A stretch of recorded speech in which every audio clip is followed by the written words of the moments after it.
സമയം നമുക്ക് ദൈവത്തെ സ്തുതിക്കാം. ഈ പകലും കർത്താവിന്റെ സന്നിധിയിൽ നമുക്കായിരിക്കത്തക്കവണ്ണം ദൈവമായ കർത്താവ് അവസരമൊരുക്കിയല്ലോ. ആയതോർത്ത് നമുക്ക് ദൈവത്തിന് സ്തോത്രം ചെയ്യാം. ഹല്ലേലൂയ. കർത്താവ് എത്ര നല്ലവൻ, കർത്താവ് എത്ര വിശ്വസ്തൻ. നാൾതോറും നമ്മുടെ ഭാരങ്ങളെ ചുമന്ന് നമ്മെ അവൻ വഴി നടത്തുന്ന നടത്തിപ്പുകളെ ഓർത്ത് ഈ പകൽ നന്ദി നിറഞ്ഞ ഹൃദയത്തോടെ നമുക്ക് അവന് സ്തോത്രം ചെയ്യാം. Hallelujah, hallelujah. സംഭവകരമായ ഈ മാസത്തിന്റെ രണ്ടാമത് ആഴ്ചയിലേക്ക് കടന്നു വരുവാൻ തക്കവണ്ണം കർത്താവ് നമുക്ക് കൃപ ചെയ്തു. 5 മാസങ്ങൾ നമ്മെ വിട്ട് കടന്നുപോയി. 6ാമത്തെ മാസത്തിന്റെ ഈ ദിവസങ്ങളിലും കർത്താവിന്റെ വലിയ കൃപയും സാന്നിധ്യവും അനുഭവിച്ചുകൊണ്ടായിരിക്കുവാൻ ദൈവമായ കർത്താവ് നമുക്ക് കൃപ ചെയ്യുന്നുവല്ലോ. ഈ പകലിലെ ആരാധന നമുക്ക് അനുഗ്രഹമായി തീരുവാൻ, ആദ്യോടന്തം പരിശുദ്ധാത്മാവ് തന്നെ ആരാധനയെ ഭരിച്ചു നടത്തുവാൻ ഭവനാന്തരീക്ഷങ്ങളായിരുന്നുകൊണ്ട് ഓൺലൈനിലൂടെ ഈ ആരാധനയിൽ നാം സംബന്ധിക്കുമ്പോൾ വലിയ ദൈവ സാന്നിധ്യം ഭവനാന്തരീക്ഷങ്ങൾ അനുഭവിക്കുവാൻ തക്കവണ്ണം ദൈവമായ കർത്താവ് സംഗതിയാക്കേണ്ടതിനായി നമുക്ക് അല്പസമയം സ്തോത്രം ചെയ്യാം. ഹല്ലേലൂയ. എല്ലാ ദരങ്ങളും ചലിപ്പിച്ച് അല്പസമയം ദൈവത്തെ സ്തുതിച്ചാട്ട്, ദൈവത്തിന് മഹത്വം കരയേറ്റിയാട്ട്. Hallelujah. Thank you Jesus, thank you Jesus. നന്ദി കർത്താവേ. നമുക്ക് പ്രാർത്ഥിക്കാം. കാരുണ്യവാനായ ഞങ്ങളുടെ ദൈവമേ, സ്വർഗസ്ഥനായ ഞങ്ങളുടെ നല്ല പിതാവേ, ആശീർവദിക്കപ്പെട്ട ഈ നല്ല പ്രഭാതവേളയ്ക്കായി ഞങ്ങൾ നന്ദി നിറഞ്ഞ ഹൃദയത്തോടെ അങ്ങേക്ക് സ്തോത്രം ചെയ്യുന്നു.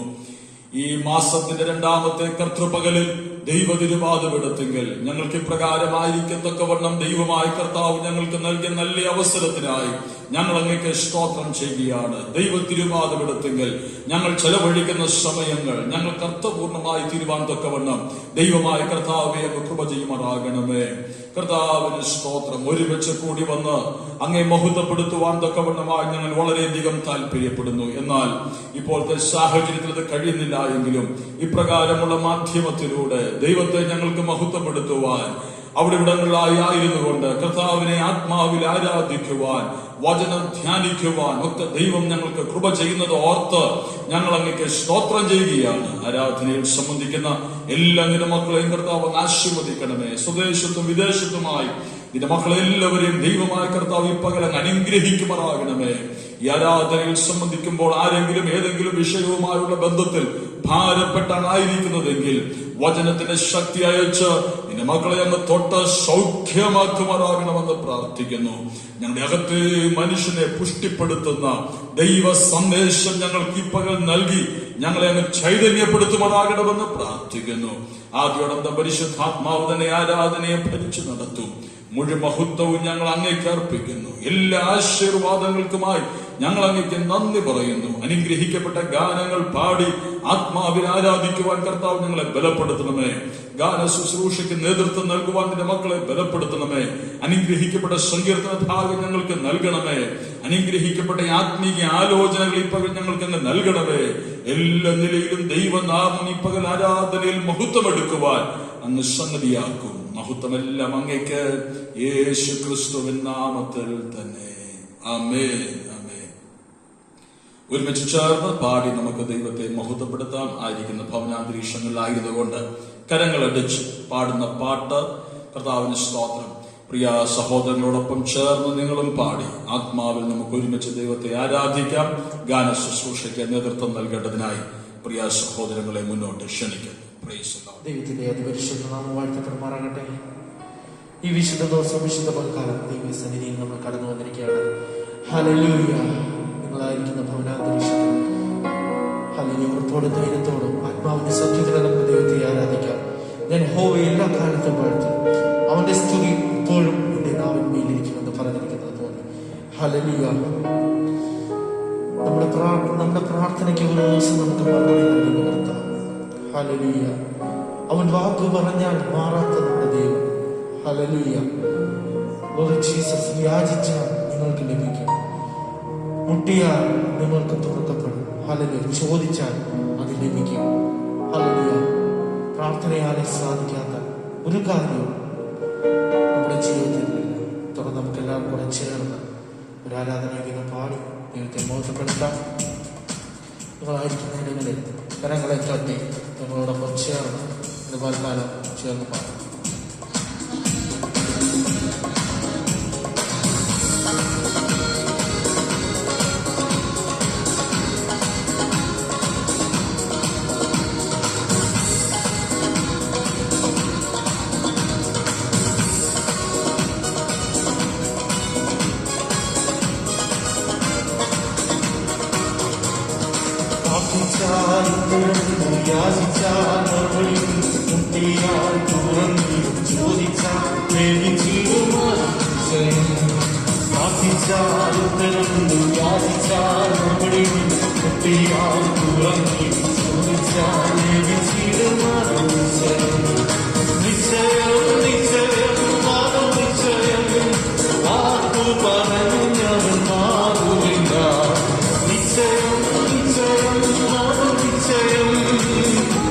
വാഗ്ദത്തം തന്നവനകരുകില്ല. അതിശാന്തരമുണ്ട് അതിശാന്തമൊഴി ഉറങ്ങി ചോദിച്ചാൽ ലഭിച്ചേരുമാതിശയം. അതിശാന്തരമുണ്ട് അതിശാന്തമൊഴി ഉറങ്ങി ചോദിച്ചാൽ ലഭിച്ചേരുമാതിശയം. ആരാധിച്ചാൽ വീഴുന്നവരുണ്ട്, ആശ്രയിച്ചാൽ വരുന്നവരുണ്ട്. ആരാധിച്ചാൽ വീഴുന്നവരുണ്ട്, ആശ്രയിച്ചാൽ വരുന്നവരുണ്ട്. ജീവിച്ചാൽ വിളിപ്പുറത്തെത്തും നിശ്ചയം, വിളിച്ചരിച്ചാൽ ജനസംശയം. ജീവിച്ചാൽ വിളിപ്പുറത്തെത്തും നിശ്ചയം, നിശ്ചയം നിശ്ചയം നിശ്ചയം വാക്കു പറഞ്ഞവൻ മാറുന്നില്ല. നിശ്ചയം നിശ്ചയം നിശ്ചയം വാഗ്ദത്തം തന്നവനകരുകില്ല. അതിസാന്തരമുണ്ട് അതിസാന്തമുണ്ട് ഉറങ്ങി ചോദിച്ചാൽ ലഭിച്ചേരുമാതിശയം.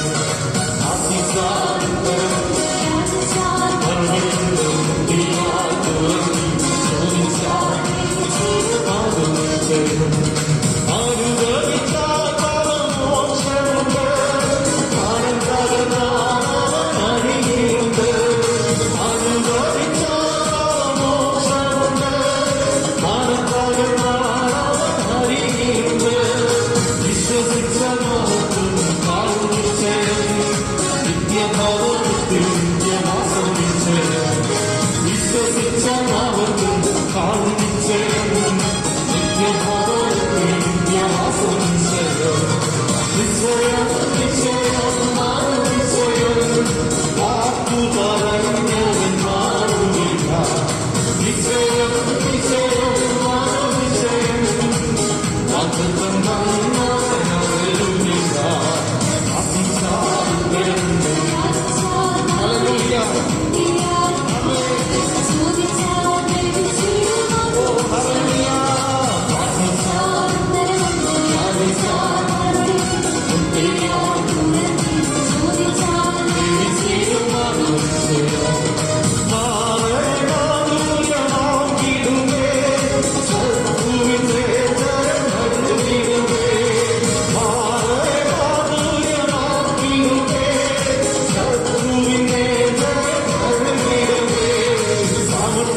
Thank you.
ഘോഷിക്കുന്നു ആത്മബോധത്തോടെ, കീർത്തിക്കുന്നു ഘോഷിക്കുന്നു ആത്മബോധത്തോടെ.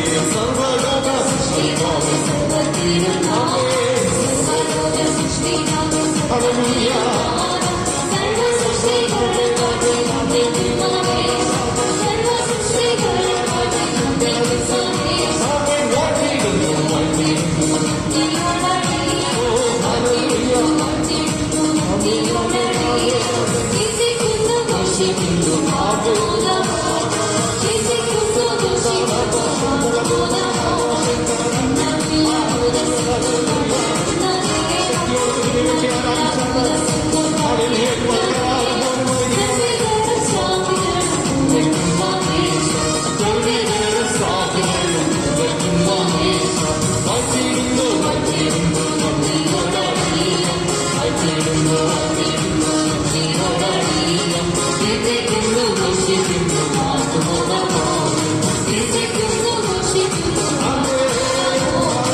ഹല്ലേലൂയ.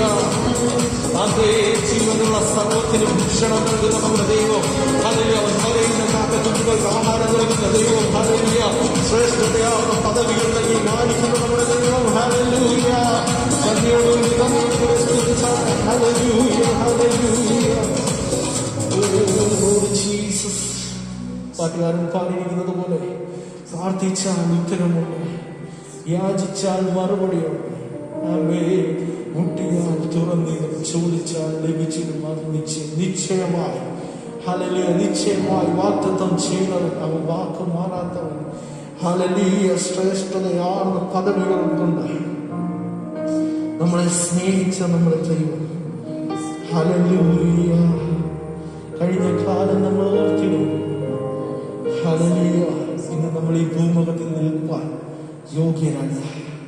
ഹല്ലേലൂയ. നാം യോഗ്യരാക്കി തീർത്ത ഹല്ലേലൂയ അവന്റെ മഹാകൃപ.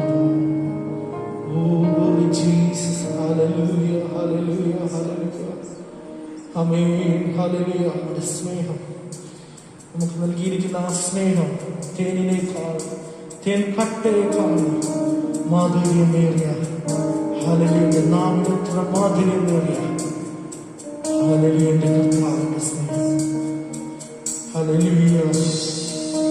അല്പസമയ സമർപ്പണത്തോടുകൂടി ഹല്ലേലൂയ നമ്മളെ ഒന്നുമില്ലായ്മയിൽ നിന്ന് ഇത്രത്തോളം ദൈവം ഉയർത്തിയ ദൈവത്തെ ധ്യാനിച്ചുകൊണ്ട് ഹല്ലേലൂയ. ആമേൻ. കഴിഞ്ഞ കാലം നമ്മൾ ഓർക്കുമ്പോൾ ഇതിനൊന്നും യോഗ്യനല്ല കർത്താവ്, അവന് യോഗ്യനാക്കി തീർത്തത്.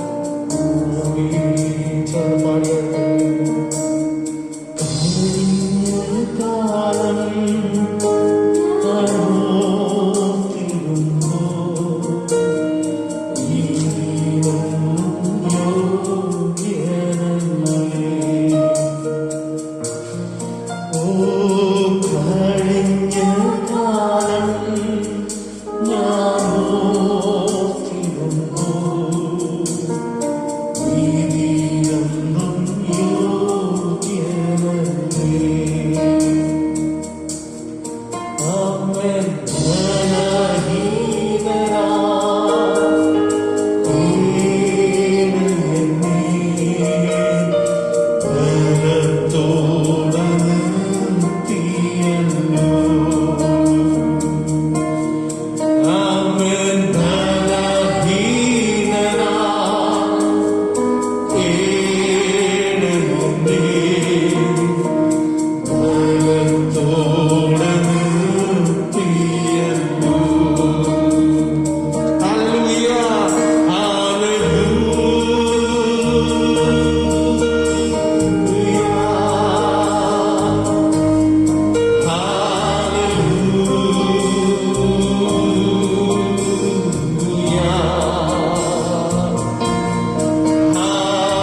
കഴിഞ്ഞ കാലം ഓർക്കുമ്പോൾ കർത്താവേ, ഹല്ലേലൂയ, എത്രത്തോളം ഞങ്ങളെ മാറ്റിപ്പാൻ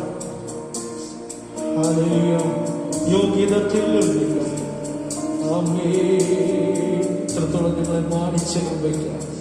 നന്ദിയോടുകൂടെ ഞങ്ങൾ തിരുസന്നിധിയിൽ കടന്നു വരുന്നപ്പോ ഹല്ലേലൂയ, അനുഗ്രഹിക്കപ്പെട്ട ഒരു ആരാധന നമുക്ക് നൽകിയതിനാണ്. ഹല്ലേലൂയ, പ്രാർത്ഥിച്ച് ആരംഭിച്ചത് മുതൽ ഈ നിമിഷം വരെ ദൈവിക സാന്നിധ്യം കൂടെ ഞങ്ങളോട് കൂടെ അവിടുന്ന് ഓരോ കാര്യങ്ങളും ചന്തോചിതമായി നടത്തി തന്നതുമായി ഹല്ലേലൂയ, നല്ലൊരു ആത്മീയ അന്തരീക്ഷം ഞങ്ങൾക്ക് അനുഭവിച്ചറിയാൻ ഇടയായതിന്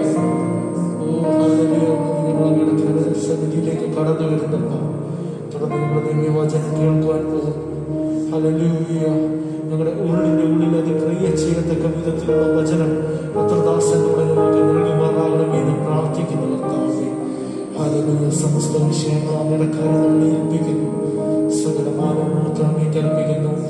യേശുവിൻ നാമത്തിൽ അനുഗ്രഹിക്കപ്പെട്ട ഗാനങ്ങൾ പാടി ദൈവത്തെ മഹത്വപ്പെടുത്തുവാൻ തക്കവണ്ണം കർത്താവ് നമുക്ക് കൃപ ചെയ്തുവല്ലോ. തുടർന്ന് ഒരു സങ്കീർത്തന ഭാഗം വായിച്ച് നമുക്ക് ദൈവത്തെ മഹത്വപ്പെടുത്താം.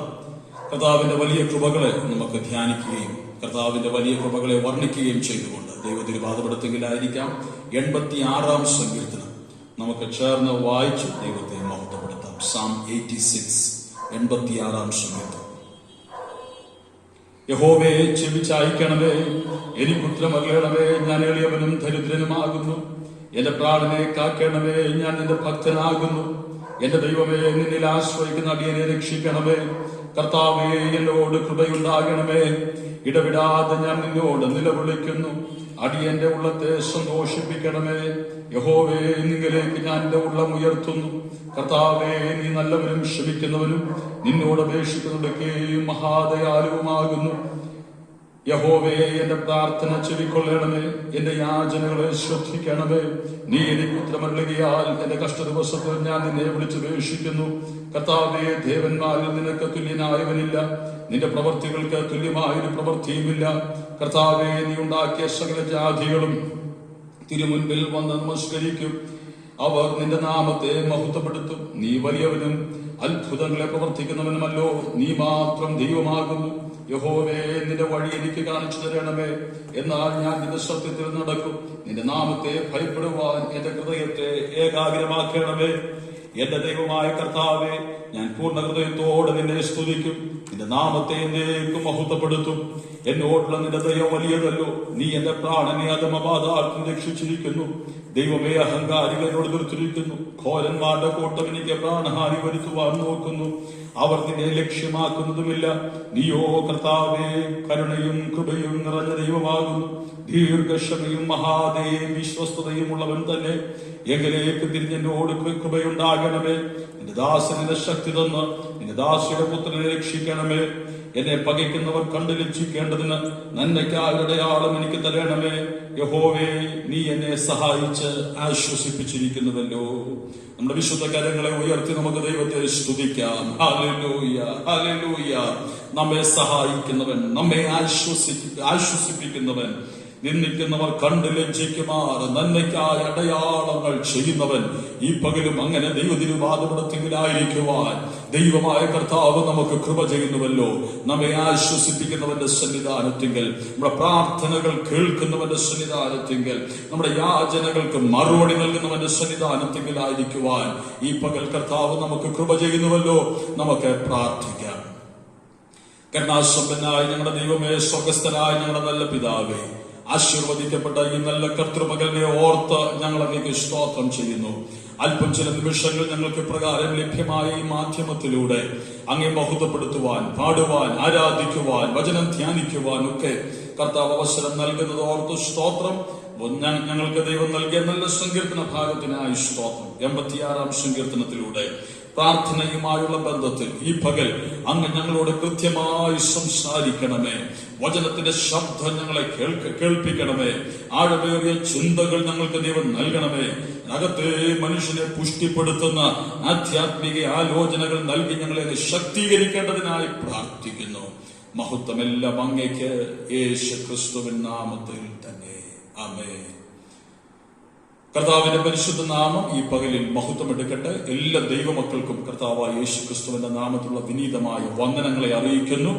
ഒരു കർത്തൃപകൽ കൂടെ ആയുസ്സോടും ആരോഗ്യത്തോടും കൂടെ ആയിരുന്നുകൊണ്ട് ദൈവത്തെ മഹത്വപ്പെടുത്തത്തക്കവണ്ണം ദൈവമായ കർത്താവ് നമുക്ക് ഈ ഭൂപരപ്പിൽ ആയുസ് ദീർഘമാക്കി നൽകിയല്ലോ. ആയതോർത്ത് ഞാൻ ദൈവത്തിന് സ്തോത്രം ചെയ്യുന്നു. എത്രയോ ദുർഘടമേറിയ അനുഭവങ്ങളിലൂടെ ആളുകൾ ലോകമെമ്പാടും നമ്മുടെ രാജ്യത്ത്, നമ്മുടെ സംസ്ഥാനത്ത് കടന്നുപോയിക്കൊണ്ടിരിക്കുമ്പോൾ അതിന്റെ നടുവിൽ നമുക്കും വേദനകളും ദുഃഖങ്ങളൊന്നും ഇല്ലാഞ്ഞിട്ടല്ല, എങ്കിലും ദൈവം നൽകിയിരിക്കുന്ന വലിയ കൃപയിൽ ആശ്രയിച്ചുകൊണ്ട് സന്തോഷത്തോടെ കൃപ അനുഭവിച്ചുകൊണ്ട് മുന്നേറുവാൻ ദൈവമായ കർത്താവ് ഈ വേദനാജനകമായ കാലയളവിൽ നമുക്ക് കൃപ ചെയ്യുന്നത് ഓർത്ത് ദൈവത്തിന് ഞാൻ സ്തോത്രം ചെയ്യും.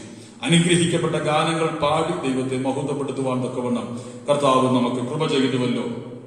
ഈ വായിച്ച സങ്കീർത്തനത്തിൽ നിന്ന് ഒരു വാക്യം വായിച്ചുകൊണ്ട് പരിശുദ്ധാത്മാവിന്റെ ഉള്ളിൽ പ്രകാശിപ്പിച്ച ചില ചിന്തകൾ പ്രാർത്ഥനയുമായുള്ള ബന്ധത്തിൽ ഈ പകൽ നിങ്ങളുമായി പങ്കുവെക്കുവാൻ തക്കവണ്ണം കർത്താവിൽ ശരണപ്പെടുകയാണ്.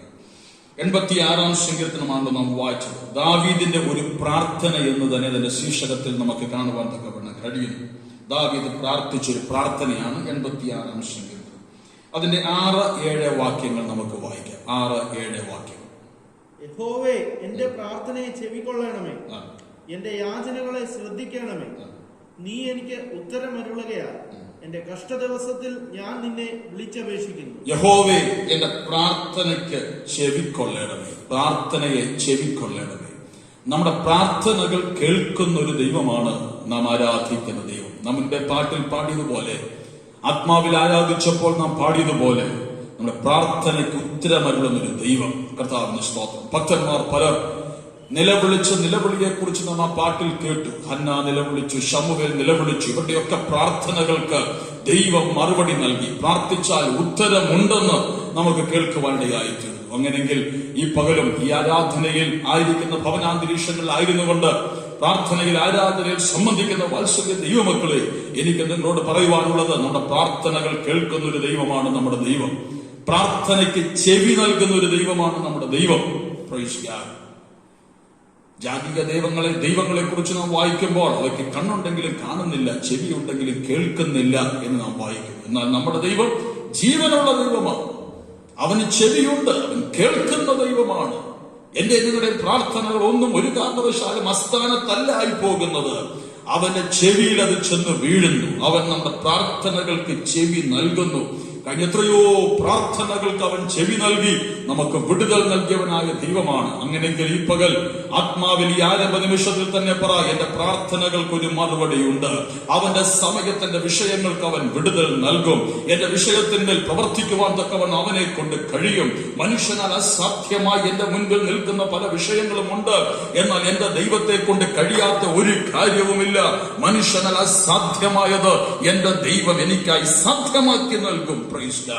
പ്രാർത്ഥനയ്ക്ക് ഉത്തരം നൽകുന്ന, പ്രാർത്ഥന ചെവിക്കൊള്ളുന്ന ഒരു നല്ല ദൈവമാണ്, സർവശക്തനാണ് നാം ആരാധിക്കുന്ന ദൈവം. ഈ പകൽ ഞാൻ മുന്നമേ ഓർപ്പിച്ചതുപോലെ അനേക ഭക്തരുടെ പ്രാർത്ഥനകൾ നമുക്ക് കാണുവാൻ തക്കവണ്ണം വിശുദ്ധ വേദപുസ്തകത്തിൽ കഴിയും. എന്നാൽ ഈ പകൽ യേശുവിന്റെ പ്രാർത്ഥനയുമായുള്ള ബന്ധത്തിൽ ചില ചിന്തകളാണ് മർക്കോസിന്റെ സുവിശേഷം 14-ാം അധ്യായത്തിൽ നിന്ന് ഞാൻ നിങ്ങളുമായി പങ്കുവെക്കുവാൻ തക്കവണ്ണം താല്പര്യപ്പെടുന്നു. മർക്കോസ് 14-ാം അധ്യായത്തിലേക്ക് നമ്മുടെ ശ്രദ്ധയെ കൊണ്ടുവരാം.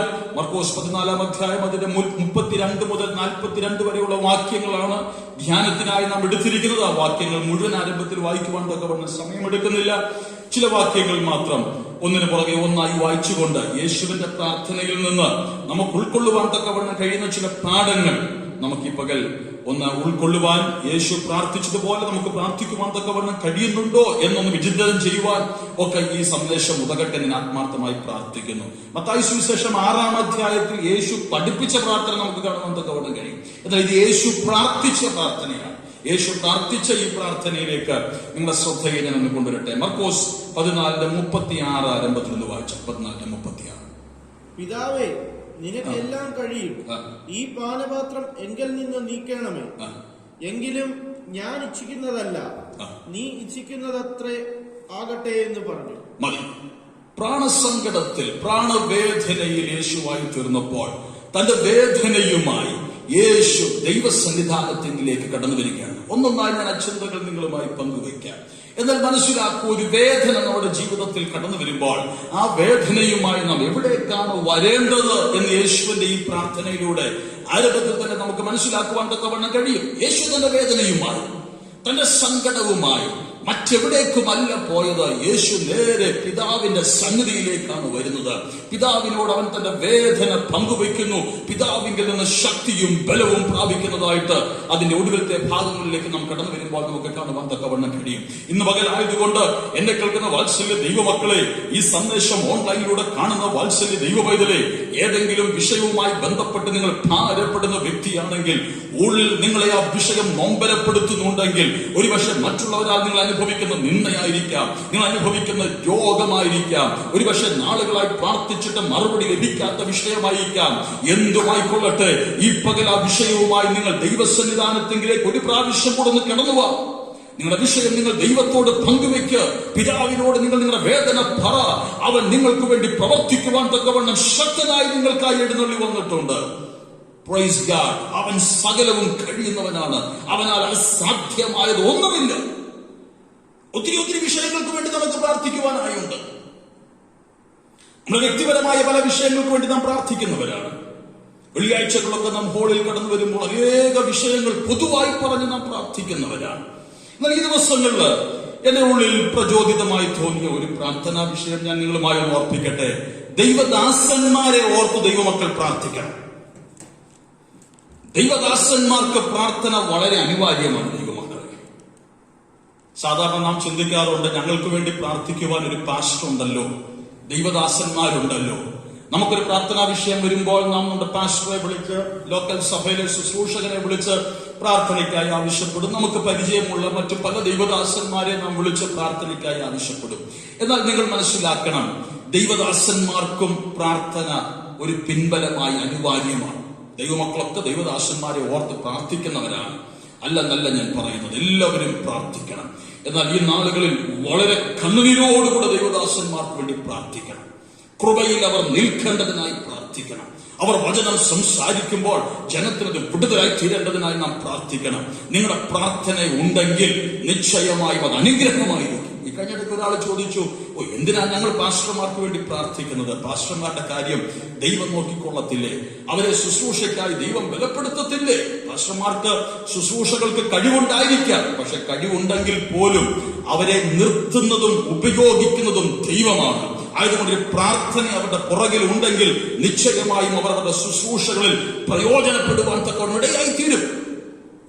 ഞാൻ ചോദിക്കട്ടെ, കഴിവില്ലാഞ്ഞിട്ടാണോ പൗലോസ് സഭയോട് പറഞ്ഞത്, ഞാൻ എഴുന്നേറ്റ് നിങ്ങളുടെ മുൻപാകെ നിൽക്കുമ്പോൾ പ്രസംഗിക്കേണ്ടവണ്ണം പ്രസംഗിക്കുവാനും അത് നിങ്ങൾക്ക് അനുഗ്രഹമായി തീരുവാനും നിങ്ങൾ എനിക്ക് വേണ്ടി പ്രാർത്ഥിക്കണമെന്ന്? Praise God. ആ കാലഘട്ടങ്ങളിലെ ഏറ്റവും ശക്തനായ ഒരു തിയോളജിയനായിരുന്നു പൗലോസ്. വേദപുസ്തകം എങ്ങനെ വ്യാഖ്യാനിക്കണമെന്നും അതെങ്ങനെ ആളുകളിലേക്ക് എത്തിക്കണമെന്നൊക്കെ വളരെ വ്യക്തമായി അറിയാമായിരുന്ന ഒരു വ്യക്തിയായിരുന്നു പൗലോസ്. പക്ഷെ പൗലോസ് പോലും പറയുകയാണ്, ഞാൻ എഴുന്നേറ്റ് നിൽക്കുമ്പോൾ ഈ ചെയ്യുന്ന ശുശ്രൂഷ ചെയ്യേണ്ടവണ്ണം ചെയ്യുവാൻ തക്കവണ്ണം എനിക്ക് പ്രത്യേക കൃപയും പരിജ്ഞാനവും ദൈവം നൽകേണ്ടതിനായി നിങ്ങൾ എനിക്ക് വേണ്ടി പ്രാർത്ഥിക്കണം. അങ്ങനെയെങ്കിൽ എനിക്ക് ദൈവസഭയ്ക്ക് നൽകുവാൻ, ദൈവമക്കൾക്ക് നൽകുവാൻ ഒരു വെല്ലുവിളി, ഒരു challenge. Start praying for pastors. ദൈവദാസന്മാർക്ക് വേണ്ടി നിങ്ങൾ മുട്ടിപ്പായി പ്രാർത്ഥിക്കണം. കാരണം അവരെ പാപത്തിലേക്കും പരിജ്ഞാനക്കേടിലേക്കൊക്കെ വലിച്ചടയ്ക്കുവാൻ തക്കവണ്ണം ശത്രുവായവൻ അശാന്ത പരിശ്രമം ചെയ്തുകൊണ്ടിരിക്കുന്ന ഒരു കാലയളവിലാണ് നാം ഇപ്പോഴായിരിക്കുന്നത്. സോഷ്യൽ മീഡിയയിലൂടെ ദൈവദാസന്മാരെ അവഹേളിക്കുന്ന ഒരു രംഗം, അവഹേളിക്കുന്ന പല രംഗങ്ങളും നാം കാണുന്നുണ്ട്. എന്നാൽ കൃപ പ്രാപിച്ച ദൈവമക്കളെ, ദൈവദാസന്മാരുടെ നിലനിൽപ്പിന് വേണ്ടി ആത്മാവിൽ നിങ്ങൾ പ്രാർത്ഥിക്കുമെങ്കിൽ, പരിജ്ഞാനത്തോടുകൂടെ അവർ ശുശ്രൂഷ ചെയ്യുവാൻ തക്കവണ്ണം ദൈവമേ അവരെ സഹായിക്കണമെന്ന് പറഞ്ഞ് നിങ്ങൾ പ്രാർത്ഥിക്കുമെങ്കിൽ നിശ്ചയമായും അവരുടെ ശുശ്രൂഷകൾ അനേക ആയിരങ്ങൾക്ക് അനുഗ്രഹമായി തീരും. നിങ്ങളൊരു കാര്യം മനസ്സിലാക്കണം, പണ്ട് നമ്മുടെ പാസ്റ്റർമാരുടെയൊക്കെ ശുശ്രൂഷകൾ കൂടുതലും അനുഭവിച്ചുകൊണ്ടിരുന്നത് ദൈവമക്കൾ മാത്രമാണ്. ഇന്ന് ഈ സോഷ്യൽ മീഡിയയിലൂടെയൊക്കെ പ്രസംഗങ്ങൾ പ്രബലമായി നിൽക്കുമ്പോൾ, അല്ലെങ്കിൽ ഇത് വളരെ അധികം ആളുകളിലേക്ക് ചെന്നെത്തുമ്പോൾ, കേവലം ദൈവമക്കൾ മാത്രമല്ല, സാമുദായിക സഭകളും ജാതികൾ പോലും നമ്മുടെ ദൈവദാസന്മാരുടെയൊക്കെ ശുശ്രൂഷകളും പ്രസംഗങ്ങളും കേൾക്കുന്നുണ്ട്. അതിനെ വിമർശിക്കുവാനായി നോക്കി നിൽക്കുന്ന ഒരു കൂട്ടം ആളുകളുടെ ഇടയിലേക്കാണ് അവരുടെ പ്രസംഗങ്ങൾ ചെല്ലുന്നത്, അവർ നിൽക്കുന്നത്. ആയതുകൊണ്ട് ദൈവമേ, ദൈവദാസന്മാരെ അങ്ങ് ബലപ്പെടുത്തണമേ, ഞങ്ങളുടെ നേതൃത്വത്തെ അങ്ങ് ശക്തീകരിക്കണമേ.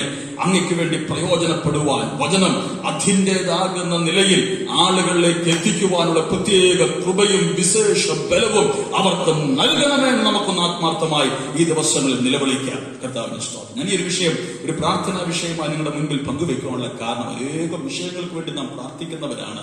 എന്നാൽ കരഞ്ഞ് ഈ നാളുകളിൽ ഈ ഒരു വിഷയത്തിന് വേണ്ടി കൂടെ നമുക്ക് നിലവിളിക്കാം. അതുകൊണ്ടല്ലേ ഒരു പാട്ടുകാരൻ ഇങ്ങനെ പാടിയത്, എന്നിലും ഭക്തർ, എന്നിലും ശക്തർ വീണ് തകർന്നൊരു ലോകത്തിലാണ് ഞാൻ ആയിരിക്കുന്നത്.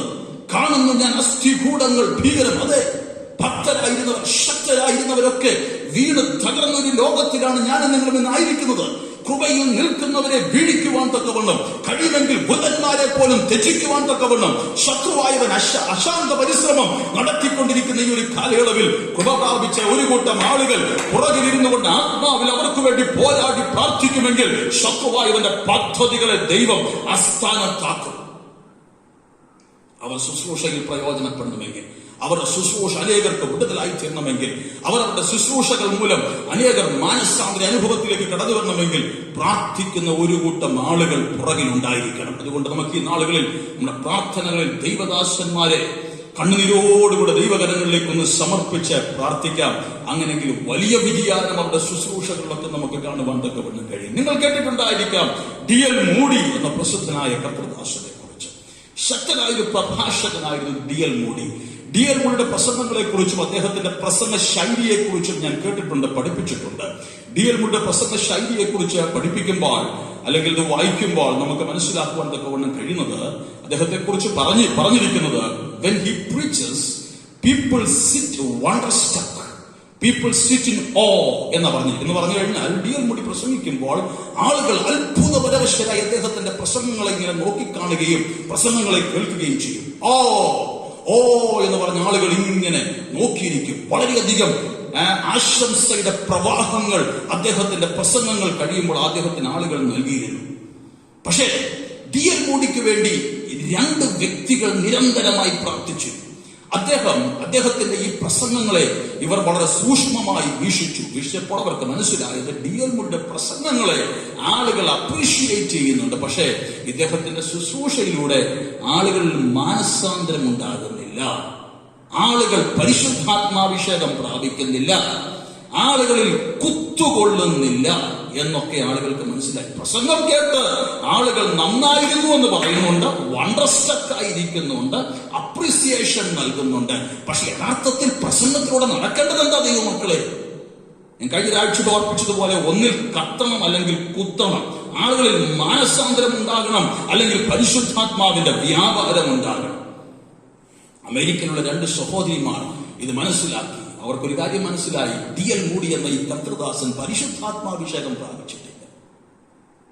കാരണം നമ്മുടെ പ്രസംഗങ്ങളിലൂടെ ക്രിയാത്മകമായി പ്രവർത്തിക്കുന്നത് വാക്കുകളുടെ ചാതുര്യമല്ല, വാക്കുകളുടെ ചാതുര്യത്തിലൂടെയല്ല മാനസാന്തരം വരുന്നത്, പരിശുദ്ധാത്മാവിന്റെ പ്രവർത്തനത്തിലൂടെയാണ്. അപ്പൊ ഞാൻ പ്രസംഗിക്കുമ്പോൾ എന്റെ വാക്കുകളിലൂടെ അല്ല നിങ്ങളോട് പ്രസംഗം ഇടപെടുന്നത്, പരിശുദ്ധാത്മാവിന്റെ വ്യാപാരം ഈ പ്രസംഗത്തിന്റെ പുറകിൽ നിൽക്കുന്നുവെങ്കിൽ മാത്രമേ അവിടെ അത് ജനജീവിതങ്ങൾക്ക് അനുഗ്രഹമായി തീരുകയുള്ളൂ. അപ്പൊ ഇവർക്ക് മനസ്സിലായി ടി.എൽ. മൂഡി അഭിഷേകം പ്രാപിച്ചിട്ടില്ല, പരിശുദ്ധാത്മാവിന്റെ നിറവ് ഈ മനുഷ്യൻ അനുഭവിക്കുന്നില്ല. അതുകൊണ്ടാണ് ഇദ്ദേഹത്തിന്റെ പ്രസംഗങ്ങൾ ആളുകളിലേക്ക് ഇറങ്ങിച്ചെല്ലാത്തത്, ആളുകളുടെ ഉള്ളിൽ ക്രിയാത്മകമായ പരിവർത്തനം വരുത്താത്തത്, ആളുകൾ ആത്മാവിൽ നിറയാത്തത്. രാഷ്ട്രീയക്കാരുടെ ഒക്കെ പ്രസംഗം കേൾക്കുന്ന പോലെ ആളുകൾ വാ പുലർന്നിരുന്ന് അത്ഭുതപരവശരായി പ്രസംഗം കേട്ട് കൈയടിച്ച് ഭവനത്തിലേക്ക് മടങ്ങിപ്പോകും. പക്ഷേ യഥാർത്ഥ രൂപാന്തരം ആളുകളിൽ ഉണ്ടാകുന്നില്ലായിരുന്നു. നിങ്ങൾക്കറിയണമോ ആ സഹോദരിമാർ എന്ത് ചെയ്തെന്ന്? ടി.എൽ. മൂഡി പോലും അറിയാതെ ഇവർ ദിവസങ്ങളോളം ഉപവസിച്ച് ടി.എൽ. മൂഡിക്ക് വേണ്ടി പ്രാർത്ഥിക്കുവാൻ ആരംഭിച്ചു. അങ്ങനെ ഇരിക്കെ ഒരു മീറ്റിംഗിൽ തന്റെ പ്രസംഗമധ്യയോ അദ്ദേഹം പ്രാർത്ഥിച്ചുകൊണ്ടിരിക്കുന്ന പ്രാർത്ഥനാ വേളയിലോ ഈ മനുഷ്യൻ ടി.എൽ. മൂഡി എന്ന കർത്തൃദാസൻ ആത്മവിവശനായി ആത്മാവിൽ നിറഞ്ഞു അന്യ ഭാഷകൾ ദൈവത്തെ ആരാധിക്കുവാനും സ്തുതിക്കുവാനും തുടങ്ങി. നിങ്ങൾക്ക് കേൾക്കണമോ? അതിനുശേഷം ഇദ്ദേഹത്തിന്റെ ശുശ്രൂഷയിൽ തന്നെ വലിയ വ്യതിയാനം വന്നു.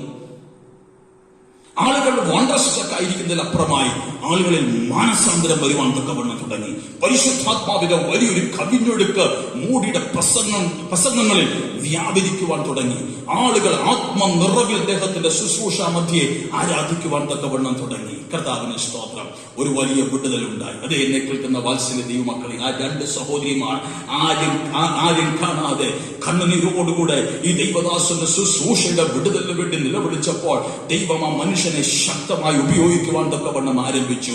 അങ്ങനെയെങ്കിൽ ഇന്ന് ഈ പകൽ എനിക്ക് നിങ്ങളോട് പറയാനുള്ളത്, വാക്ചാതുര്യമുള്ള പ്രസംഗകരെ അല്ല നമുക്ക് ഈ കാലഘട്ടത്തിൽ ആവശ്യമായിരിക്കുന്നത്. കൃപയിൽ നിറഞ്ഞ് ആത്മനിറവിൽ ശുശ്രൂഷിക്കുമ്പോൾ ജനജീവിതങ്ങൾ അത് വിടുതലായി മാനസാന്തരമായി പരിണമിക്കുന്ന, ദൂതുകൾ അറിയിക്കുന്ന, വചനം ശുശ്രൂഷിക്കുന്ന ദൈവദാസന്മാരെ കാലഘട്ടത്തിന് ആവശ്യമായിരിക്കുന്നു. ആയതിനായി നമുക്ക് കണ്ണുനീരോടുകൂടെ ഒന്ന് നിലവിളിക്കാം. യേശുക്രിസ്തു തന്റെ വേദനയുമായി പിതാവിന്റെ സന്നിധിയിൽ വന്നു എന്ന് പറഞ്ഞപ്പോൾ ഞാൻ ഓർത്തുപോയൊരു കാര്യമാണിത്. ഇന്ന് നാം ഈ വിഷയം ഒന്ന് വേദനയോടുകൂടി എടുക്കണം. വേദനയോടുകൂടി എടുത്ത് പ്രാർത്ഥിക്കുവാൻ തക്കവണ്ണം നമ്മുടെ വ്യക്തിപരമായ വിഷയങ്ങളോടൊപ്പം ഈ വിഷയങ്ങളും ഒന്ന് വെച്ച് പ്രാർത്ഥിക്കുവാൻ തക്കവണ്ണം നാം തയ്യാറായാൽ നിശ്ചയമായും അവൻ നമുക്ക് വേണ്ടി പ്രവർത്തിക്കുന്ന ദൈവമാണ്. അവൻ നമ്മുടെ പ്രാർത്ഥനകൾക്ക് മറുപടി നൽകുന്ന ദൈവമാണ്. അടുത്തതായിട്ട് നമുക്ക് ആ ഭാഗത്ത് എനിക്ക് ചിന്തനീയമായി തോന്നിയത്, യേശു ഈ പ്രാർത്ഥനയ്ക്കായി പോയപ്പോൾ ഒരു 3 പേരെ തെരഞ്ഞെടുത്ത് തന്നോടുകൂടെ കൊണ്ടുപോയി. ആരൊക്കെയായിരുന്നു അത്? പത്രോസ്, യാക്കോബ്, യോഹന്നാൻ. 3 പേരെ തെരഞ്ഞെടുത്ത് തന്റെ ശിഷ്യന്മാരിൽ നിന്ന് ഒരു 3 പേരെ തന്നോടൊപ്പം യേശു പ്രാർത്ഥനയ്ക്കായി സെലക്ട് ചെയ്യുകയാണ്. അതിൽ നിന്നെന്താണ് അർത്ഥമാക്കുന്നത്? എല്ലാവർക്കും ഒരുപോലെ പ്രാർത്ഥനയിൽ തീവ്രമായി നിൽക്കുവാൻ തക്കവണ്ണം കഴിയുകയില്ല. 2, എല്ലാവരോടും എല്ലാ വിഷയവും തുറന്നു പറയാനും പറ്റത്തില്ല. ബാക്കി ശിഷ്യന്മാരും യേശുവിനൊപ്പം നിൽക്കുന്നവർ തന്നെയാണ്. പക്ഷേ തന്റെ വേദന തുറന്നു പറയുവാൻ യോഗ്യരായി താൻ കണ്ട 3 പേരെയാണ് തന്റെ വേദന പിതാവുമായി പങ്കുവെക്കുവാൻ താൻ കയറിപ്പോകുന്ന ആ പ്രാർത്ഥനയിൽ തന്നോടൊപ്പം കൂട്ടിക്കൊണ്ടുപോയത്. എന്നെ കേൾക്കുന്ന വാത്സല്യ ദൈവമക്കളെ, പേഴ്സണൽ പ്രയർ, വ്യക്തിപരമായുള്ള പ്രാർത്ഥന വളരെ അനിവാര്യമാണ്, വളരെ ഫലവത്താണ്. എന്നാൽ അതോടൊപ്പം തന്നെ വളരെ അനിവാര്യമായ, വളരെ അർത്ഥവത്തായ, വളരെ ഫലദായകമായ പ്രാർത്ഥനയാണ് കമ്മ്യൂണിറ്റി പ്രയർ അല്ലെങ്കിൽ ഗ്രൂപ്പ് പ്രയർ. ഞാൻ എന്റെ വ്യക്തിപരമായ അഭിപ്രായം പറഞ്ഞാൽ ഈ ഗ്രൂപ്പ് പ്രയറിനേക്കാളും ഞാൻ വളരെ ഇഷ്ടപ്പെടുന്ന പ്രാർത്ഥന പേഴ്സണൽ പ്രയറാണ്.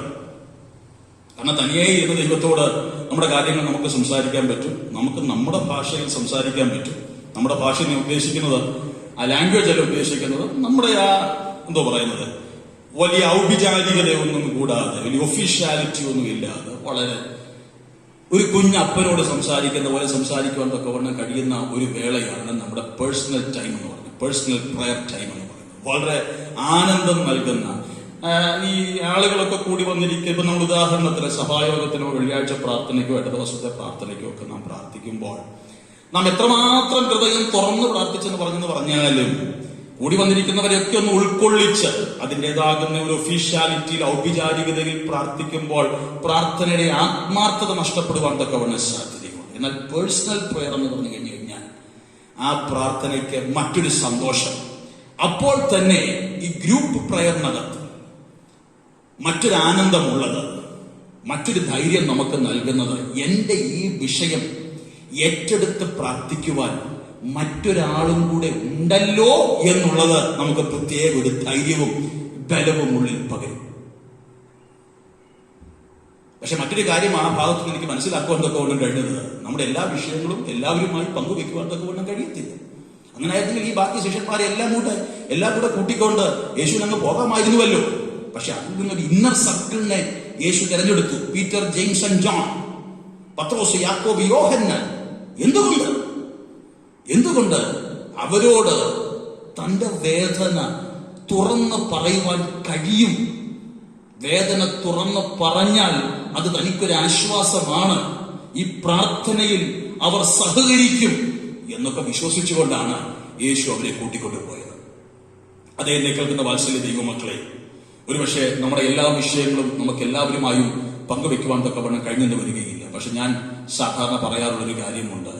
ഞാൻ എന്റെ വിഷയം ഒരാളോട് പറഞ്ഞാൽ ആ പറഞ്ഞ വ്യക്തി അല്ലെങ്കിൽ ആ വിഷയം കേൾക്കുന്ന വ്യക്തി അതാരോട് ഞാൻ പറയുന്നുവോ ആ വ്യക്തി ആ വിഷയം, അതായത് എന്റെ വിഷയം തന്റെ വിഷയമായി ഏറ്റെടുത്ത് എനിക്ക് വേണ്ടി പ്രാർത്ഥിക്കുമെന്ന് ഉറപ്പുള്ളവരോട് മാത്രമേ എന്റെ വിഷയങ്ങൾ പങ്കുവെക്കാം. അങ്ങനെ പങ്കുവെച്ച് നാം പ്രാർത്ഥിച്ചാലുണ്ടല്ലോ ഒരു പ്രത്യേക ബലം. Praise God. എന്റെ ആ വിഷയം ഇന്നയാൾക്ക് കൂടെ അറിയാമല്ലോ, ഇന്നയാൾ കൂടെ ആ വിഷയം ഏറ്റെടുത്ത് എനിക്ക് വേണ്ടി പ്രാർത്ഥിക്കുന്നുണ്ടല്ലോ എന്നൊരു പ്രത്യേക ബലം നമ്മുടെ ഉള്ളിൽ ആയതുമൂലം ഉണ്ടാകും. അതുകൊണ്ട് ഇന്ന് മകൾ എന്നെ കേൾക്കുന്ന വാത്സല്യ ദൈവമക്കളെ, ഒരു പ്രയർ പാർട്ട്ണർ നിങ്ങൾക്കുള്ളത് എപ്പോഴും ആവശ്യമാണ്, എപ്പോഴും അനിവാര്യമാണ്. യേശു ക്രിസ്തുവിന് അങ്ങനെ ചില പ്രയർ പാർട്ട്നേഴ്സ് ഉണ്ടായിരുന്നു. അതിൽ ഏറ്റവും പ്രധാനപ്പെട്ട 3 പേരായിരുന്നു പത്രോസും യാക്കോബും യോഹന്നാനും. ഇന്ന് പകൽ ഈ പ്രാർത്ഥനയിൽ ഈ ആരാധനയിൽ സംബന്ധിക്കുമ്പോൾ എനിക്ക് നിങ്ങളോട് പറയുവാനുള്ളത്, നിങ്ങളുടെ വിഷയങ്ങൾ മറ്റുള്ളവരുമായി നിങ്ങൾ പങ്കുവെച്ച് നിങ്ങൾ പ്രാർത്ഥിക്കുക. ഒരുമിച്ചുള്ള പ്രാർത്ഥന, ഐക്യമത്യപ്പെട്ടുള്ള പ്രാർത്ഥന നിശ്ചയമായും വിഷയങ്ങൾക്ക് വിടുതൽ കൊണ്ടുവരിക തന്നെ ചെയ്യും. കർത്താവിന് സ്തോത്രം.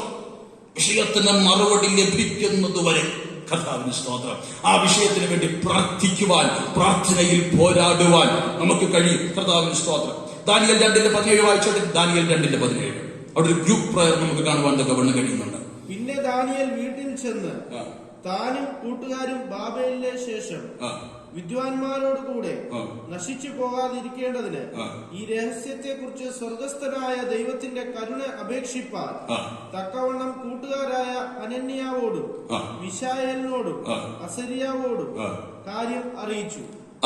ദാനിയേൽ വ്യക്തിപരമായി പ്രാർത്ഥിക്കുന്ന വ്യക്തിയാണ്. ദാനിയേലിന്റെ പ്രാർത്ഥനയെ കുറിച്ച് നമുക്കറിയാം. ദാനിയേൽ 6 വായിക്കുമ്പോൾ കിളിവാതിലുകൾ തുറന്നിട്ട് വളരെ വ്യക്തിപരമായി പേഴ്സണലായി ഒറ്റയ്ക്കിരുന്ന് പ്രാർത്ഥിക്കുന്ന വ്യക്തിയാണ്. എന്നാൽ ഇവിടെ ദാനിയേൽ തന്റെ കൂട്ടുകാരോടൊപ്പം ചേർന്നിരുന്ന് പ്രാർത്ഥിക്കുകയാണ്.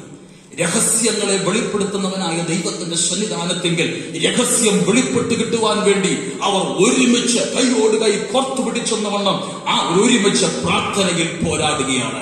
അങ്ങനെയെങ്കിൽ ഇന്ന് പകൽ എന്നെ കേൾക്കുന്ന വാത്സല്യ ദൈവമക്കളെ, അടഞ്ഞു കിടക്കുന്ന ചില വാതിലുകൾ തുറക്കത്തക്കവണ്ണം, കർത്താവിന് സ്തോത്രം, ശത്രുവായവൻ ബന്ധിച്ച ചില മണ്ഡലങ്ങൾ തുറന്നു വരത്തക്കവണ്ണം, ഹല്ലേലൂയ, ചില രഹസ്യങ്ങൾ വെളിപ്പെട്ടു വരുമാറ് ഒരുമിച്ച് ഐക്യമത്യപ്പെട്ട് പ്രാർത്ഥിക്കുവാൻ തക്കവണ്ണം ചിലർ ഒരുമിച്ച് എഴുന്നേൽക്കുവാനും തയ്യാറാകുകയും ചെയ്യുമെങ്കിൽ ചില ദൈവപ്രവർത്തികൾ ദേശത്ത് വെളിപ്പെടുക തന്നെ ചെയ്യും.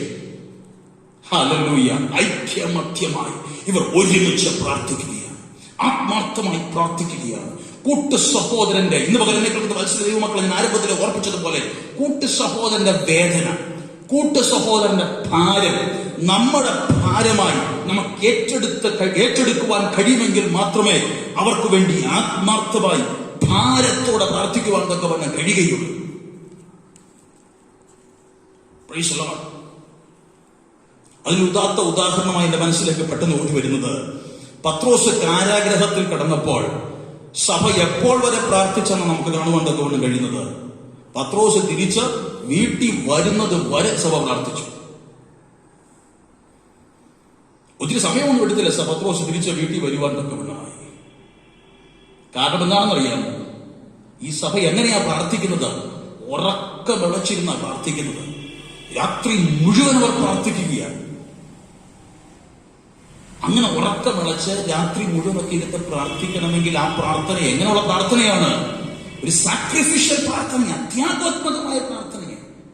ഞാൻ ചോദിക്കട്ടെ, നമ്മുടെ വ്യക്തിപരമായ വിഷയത്തിന് വേണ്ടി നാം ഒരുപക്ഷെ രാത്രി മുഴുവൻ പ്രാർത്ഥിച്ചെന്നിരിക്കാം, ഉറക്കമിളച്ചെന്നിരിക്കാം. മറ്റുള്ളവർക്ക് വേണ്ടി ഇങ്ങനെ പ്രാർത്ഥിക്കാൻ നമുക്ക് പറ്റുമോ? കഴിയുമോ? കഴിയും. ആർക്കു വേണ്ടി പ്രാർത്ഥിക്കുവാൻ തക്കവണ്ണം കഴിയും? നാം അതുപോലെ സ്നേഹിക്കുന്ന ഒരാൾക്ക് വേണ്ടി, അല്ലെങ്കിൽ മറ്റുള്ളവന്റെ ഭാരം എന്റെ ഭാരമായി ഏറ്റെടുത്താൽ എനിക്കത് കഴിയും. ഞാൻ ചോദിക്കട്ടെ, എന്റെ വീട്ടിൽ രാത്രിയിൽ എന്റെ വീട്ടിൽ ഒരു വിഷയം ഉണ്ടായാൽ രാത്രിയിൽ എനിക്ക് ഉറങ്ങാൻ പറ്റുമോ? ഞാൻ കിടന്ന് സുഖമായി ഉറങ്ങുമോ? എഴുന്നേറ്റിരുന്ന് നിലവിളിക്കും, വേദനയോടെ കരയും. എന്ന് പറയുന്നത് പോലെ തന്നെ സഭയിൽ ഒരു വിശ്വാസിക്ക്, ഒരു കൂട്ടുവിശ്വാസിക്ക് ഒരു വിഷയം ഉണ്ടായാൽ ആ വിഷയം എന്റെ വിഷയമായി ഏറ്റെടുത്ത് രാത്രിയിൽ നിന്ന് നിലവിളിക്കുവാൻ തക്കവണ്ണം നമുക്ക് കഴിഞ്ഞാൽ അത് വലിയൊരു വിടുതലായിരിക്കും. അങ്ങനെ നിലവിളിക്കുന്ന ഒരു വ്യക്തിയായി എന്നെയും നിങ്ങളെയും മറ്റുള്ളവർക്കൊന്ന് കാണുവാൻ തക്കവണ്ണം കഴിയട്ടെ ദൈവമക്കളെ. ഒരു വിഷയം വരുമ്പോൾ പ്രാർത്ഥനയ്ക്കായി ഇന്നയാളെ ആ വിഷയം ഏൽപ്പിച്ചാൽ ആ വിഷയം, ആ വ്യക്തി തന്റെ വിഷയം പോലെ ഏറ്റെടുത്ത് എനിക്ക് വേണ്ടി പ്രാർത്ഥിക്കുമെന്ന് നമ്മളെക്കുറിച്ച് എത്ര പേർക്ക് ബോധ്യമുണ്ട്? അതാണ് യഥാർത്ഥ ആധ്യാത്മികതയുടെ വളർച്ച എന്ന് പറഞ്ഞാൽ. ഒരു വീട്ടിലൊരു പ്രാർത്ഥനാ വിഷയം വരുമ്പോൾ അവരാദ്യം നമ്മളെ ഓർക്കട്ടെ. ഇന്ന സഹോദരനോട് പറഞ്ഞാൽ, ഇന്ന സഹോദരിയോട് പറഞ്ഞാൽ അവർ ആ വിഷയം, ഞാൻ എങ്ങനെ ആ വിഷയം എനിക്ക് വേണ്ടി, എന്റെ കുഞ്ഞിന് വേണ്ടി ഏറ്റെടുത്ത് പ്രാർത്ഥിക്കുന്നുവോ അതുപോലെ ആ വ്യക്തി എന്റെ വിഷയം തന്റെ വിഷയം പോലെ ഏറ്റെടുത്ത് പ്രാർത്ഥിക്കും. ഞാൻ മുൻപേ ഓർപ്പിച്ചതുപോലെ നമ്മുടെ വീട്ടിലൊരു ഭാരം വന്നാൽ, നമ്മുടെ കുടുംബത്തിലൊരു വേദന വന്നാൽ നമുക്ക് രാത്രിയിൽ ഉറങ്ങാൻ കഴിയത്തില്ല എന്ന് പറയുന്നത് പോലെ തന്നെ നമ്മളെ ചില ഭാരമേറിയ വിഷയങ്ങൾ ഏൽപ്പിക്കുമ്പോൾ, ഞാൻ ഓർക്കുന്നു എന്റെ മാതാപിതാക്കൾ രോഗികളായി തീർന്നപ്പോൾ, എന്റെ പിതാവ് രോഗിയായി തീർന്നു, അമ്മയ്ക്ക് പെട്ടെന്ന് സ്ട്രോക്ക് വന്നു, രണ്ടുപേരും രോഗിയായി തീർന്നു. സ്വന്തമായി ഞങ്ങൾക്കൊരു ഭവനമില്ലാതിരുന്നൊരു സമയമാണ് ആ സമയം. ഞാൻ ഓർക്കുന്നു, ഇന്നെന്ന വണ്ണം ആ ദിവസം ഞാൻ ഓർക്കുകയാണ്. രാത്രിയിൽ എനിക്ക് ഉറങ്ങുവാൻ കഴിഞ്ഞില്ല. കണ്ണുനീരോടെ ആ വിഷയത്തിന് നിലവിളിച്ചൊരു മറുപടി ആ വിഷയത്തിന് ദൈവസന്നിധിയിൽ നിന്ന് പ്രാപിച്ചിട്ടാ ഞാൻ അന്ന് രാത്രി എഴുന്നേറ്റത്. ഒരു വീട് എങ്ങനെ പണിയണം, അല്ലെങ്കിൽ അതിനുള്ള മുഖാന്തരങ്ങൾ, ക്രമീകരണങ്ങൾ പ്രാർത്ഥന മുറിയിൽ പരിശുദ്ധാത്മാവ് എനിക്ക് നൽകി. അത് ലഭിച്ചതിന് ശേഷമാണ് അന്ന് രാത്രി ആ പ്രാർത്ഥനാ പായം ഞാൻ എഴുന്നേറ്റത്. ഇപ്പൊ ഞാൻ പറഞ്ഞു വന്നത്, ഒരു ഭാരം എനിക്ക് തട്ടിയപ്പോൾ എനിക്ക് ഉറങ്ങാൻ പറ്റിയില്ല. അതുപോലെ നമ്മുടെ പ്രാർത്ഥനകളെ കുറിച്ച് മറ്റുള്ളവർക്കൊരു ബോധ്യമുണ്ടാകട്ടെ. അദ്ദേഹം പറഞ്ഞത്, ഇന്ന സഹോദരനോട്, ഇന്ന സഹോദരിയോട് പറഞ്ഞാൽ ആ വിഷയം തന്റെ വിഷയമായി ഏറ്റെടുക്കും. ഞാൻ ഇന്നോണം ഓർക്കുകയാണ്, എന്റെ ചെറിയ പ്രായത്തിൽ എന്റെ പിതാവ് ശുശ്രൂഷിച്ചിരുന്ന ഒരു സഭയിൽ പാടി എന്ന് പറയും ആ ചർച്ച, IPC പാടി, മദ്രാസിലൊരു സഭയിൽ. അവിടെ ഒരു കുഞ്ഞുമാമയുണ്ടായിരുന്നു. കുഞ്ഞുമാമയുടെ ഒരു വിഷയം പ്രാർത്ഥിക്കാൻ ഏൽപ്പിച്ചാലുണ്ടല്ലോ, അമ്മാമേ മതി, ഇനി ആ വിഷയത്തിന് വേണ്ടി പ്രാർത്ഥിക്കണ്ടെന്ന് പറയുന്നത് വരെ അമ്മാമ ആ വിഷയത്തിന് വേണ്ടി പ്രാർത്ഥിക്കും. അമേരിക്കയിൽ പോയിട്ട് വന്നൊരു പാസ്റ്റർ, അതായത് എന്റെ മദറിന്റെ അമ്മാച്ചൻ, പാസ്റ്റർ MV മത്തായി എന്ന് പറയും, ഇന്ന് പാലക്കാട് നോർത്ത് സെന്ററിന്റെ IPC നോർത്ത് സെന്ററിന്റെ പാസ്റ്റർ.